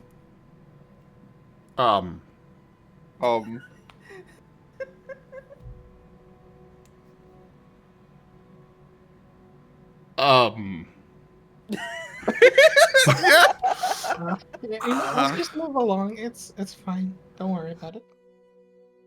You have question, Cashel? Why? Why? He see us. He calls police. Mission fail. So are you going to kill him? The guy probably starts freaking out on hearing that. No kill, just vexate. What's that mean? I'm wondering that same thing too, out of character. She she's doing. She beckons you over, and places her palm on the unconscious man's forehead. Do this. He will do so. She then takes your hand in her own and curls your middle finger and what do they call it in America? Pinky? Inward. And as she does that, with your hand still pressed to the man's forehead, your hand begins to glow. It does this for a moment, letting an unsettling warmth build from beneath your hand until all at once the transfer of energy stops. When he wake, he remembers nothing. Oh, that would have definitely been nice to know sooner. Yeah. Is this going to involve more paperwork? No. No paperwork. Only Good. if you don't vexate. Good. Then let's vexate everyone. So, as Hyro raised his hand, we didn't need to do any of this at all. You picked plan. I just guide. Let's just get going. Hyro just whimpered. It's fine. I think. Oh my god! I know why! No! No! Wait, what What did I Ido do? Is it fan art? Oh no. I think it's fan art. Uh-oh.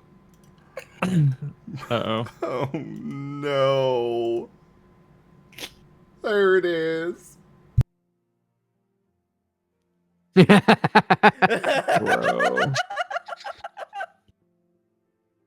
I was... No, that red coin, no! I was just memeing, but now I'm actually curious about the process. No. No.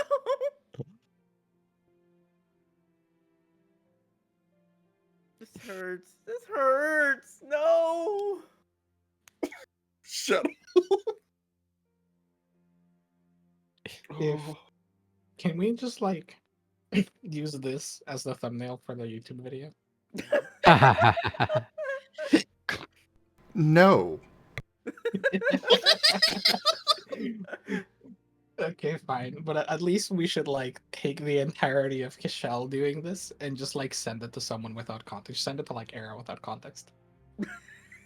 I will absolutely do so.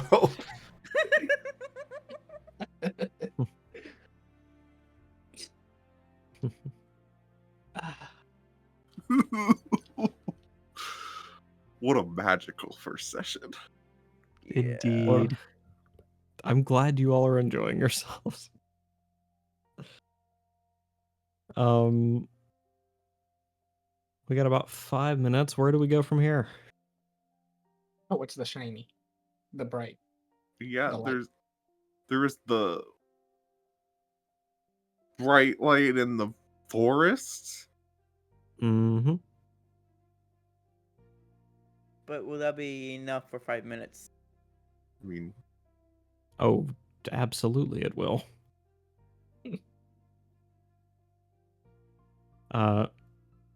Approaching the light, you reach the edge of the town. I don't suppose that matters to you, but I thought I'd ask. Do you want to continue beyond the edge of town? Might as well. yeah. That's what we're here Okay. for. If everybody else agrees, I agree. All right. Yep. You continue further and further and further into the dark woods, following only the beacon in the sky, flames twisting and dancing in all directions as they pierce the clouds. Something of great power may lie in the distance. Something fearful. But for now, the area just in front of you is becoming harder to navigate.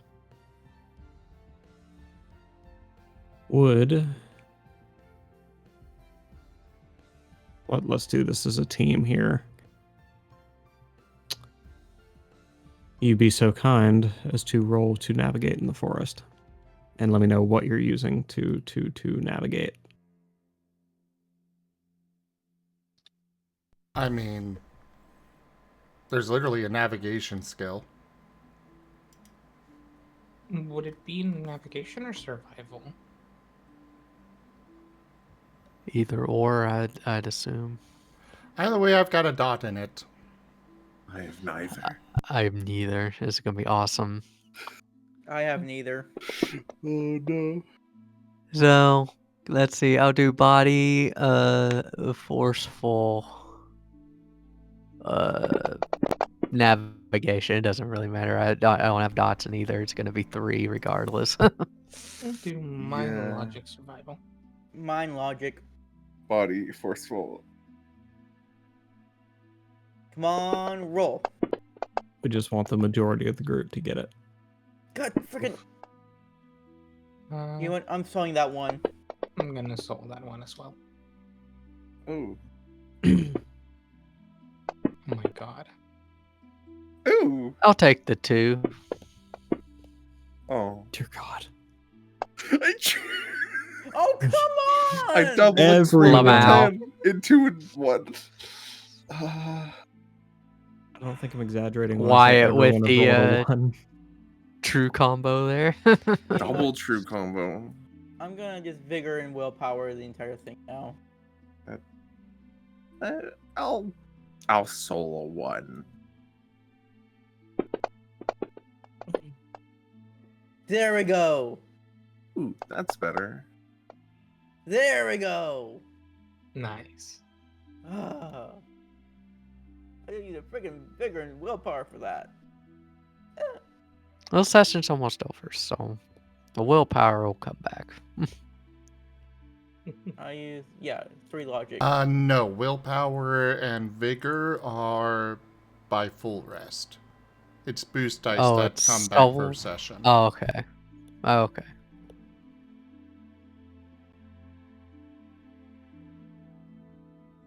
All right. So let me just make sure I've got this right. Iro's got a 3. Sammy's got a -1. David's got 2. Cashell's got 2. Rank up. Is that all right? Hold the line. This hamlet shall And not what? fall. I've got 2. @you_the_Avali raided my stream with 36 viewers. Hey there, Kazu! Welcome in! How was your stream? Did you have a good time? I hope so. You guys have come in to the end of our Agents of Reflection Skull campaign. We're probably going to have another campaign here in just a minute. But thank you so much for that raid. Welcome in, everybody. We do a lot of tabletop games here. This one is a Digimon campaign. It's our first episode of it. And then we also have a lot of Pokemon ones, a couple of Pathfinder. We've got artists that come and join throughout the week. And then we've got several artists that join us. I think I said that already. You did. My brain is a little dead. I was playing as a crypto bro, okay? I had to kill my brain a little bit. Oh shoot, your body's actually dead. Holy crap. Yes, it is. Yeah. But thank you so much for sharing your community with me, Kazu. Anyways, yeah, we gotta wrap this up soon. Yep. Here we go. Last scene. This is it. The party manages to keep together well enough, Enoch keeping pace just a little ways behind you. But the forest gets more and more and more dense as you approach the foothills to the mountain range. It's getting hard to see on either side of you. But just up ahead, there appears to be a clearing. As you draw closer and closer and closer, the silence, once broken only by the rustling of leaves and your compatriots' footsteps, now roars with the hum of a chainsaw. Duke. And that's where we're going to end the session. Awesome. Love it. Cliffhanger! Get that, are you happy?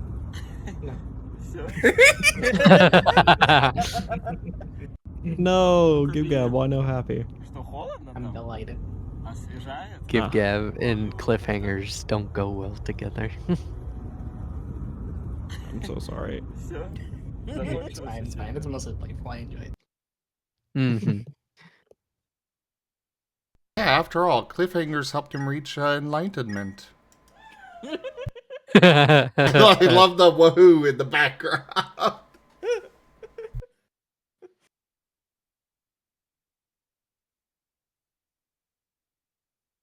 But yeah, thank you everybody for joining us today for Agents of Reflection Scar. Check out our website, zgfgaming.com. We got links for our Discord, Telegram, Mastodon, Blue Sky, Patreon, and more. There on the website as well as down in the description below through our link tree. Thank you to my patrons, tippers, and subscribers. It is your support that keeps this channel alive and going. I cannot do this without your guys' help and your support, so thank you. Consider becoming a patron over at patreon.com/zgfgaming. It's one of the best ways to support the channel, though you can also do so by sharing the stream around, as well as coming by, hanging out, grabbing packs of cards to stream loots, using our Humble Bundle partner link, or subscribing to us on YouTube as well as Streamloots. And of course, don't forget to go check out my friends who also stream, such as Matteo Rasu, who was the storyteller for this. And we've got a couple of other streamers that you'll find down in the description below on YouTube. But for now, thank you all so much for joining, and I bid you the most fondest adieu. Bye-bye. We're taking Red Coin to the moon. Go to the moon! No! To the moon! No! You know the best part about it being Ren Coin? Is Renamon has a lot of association with the moon? I mean, yeah. It's awesome. It's true. Ah! Go on, Ren. I mean, you're the one that picked Renamon, Ren. But let's not forget, Renamon cannot be cute. Yes. This is important to remember. See, I cannot be called cute, but I can be called adorable. So ha! You're cute, Ren. And so Oh, are that's you, why you call Matteo. Renamon despite not liking Renamon. See, we can call you cute.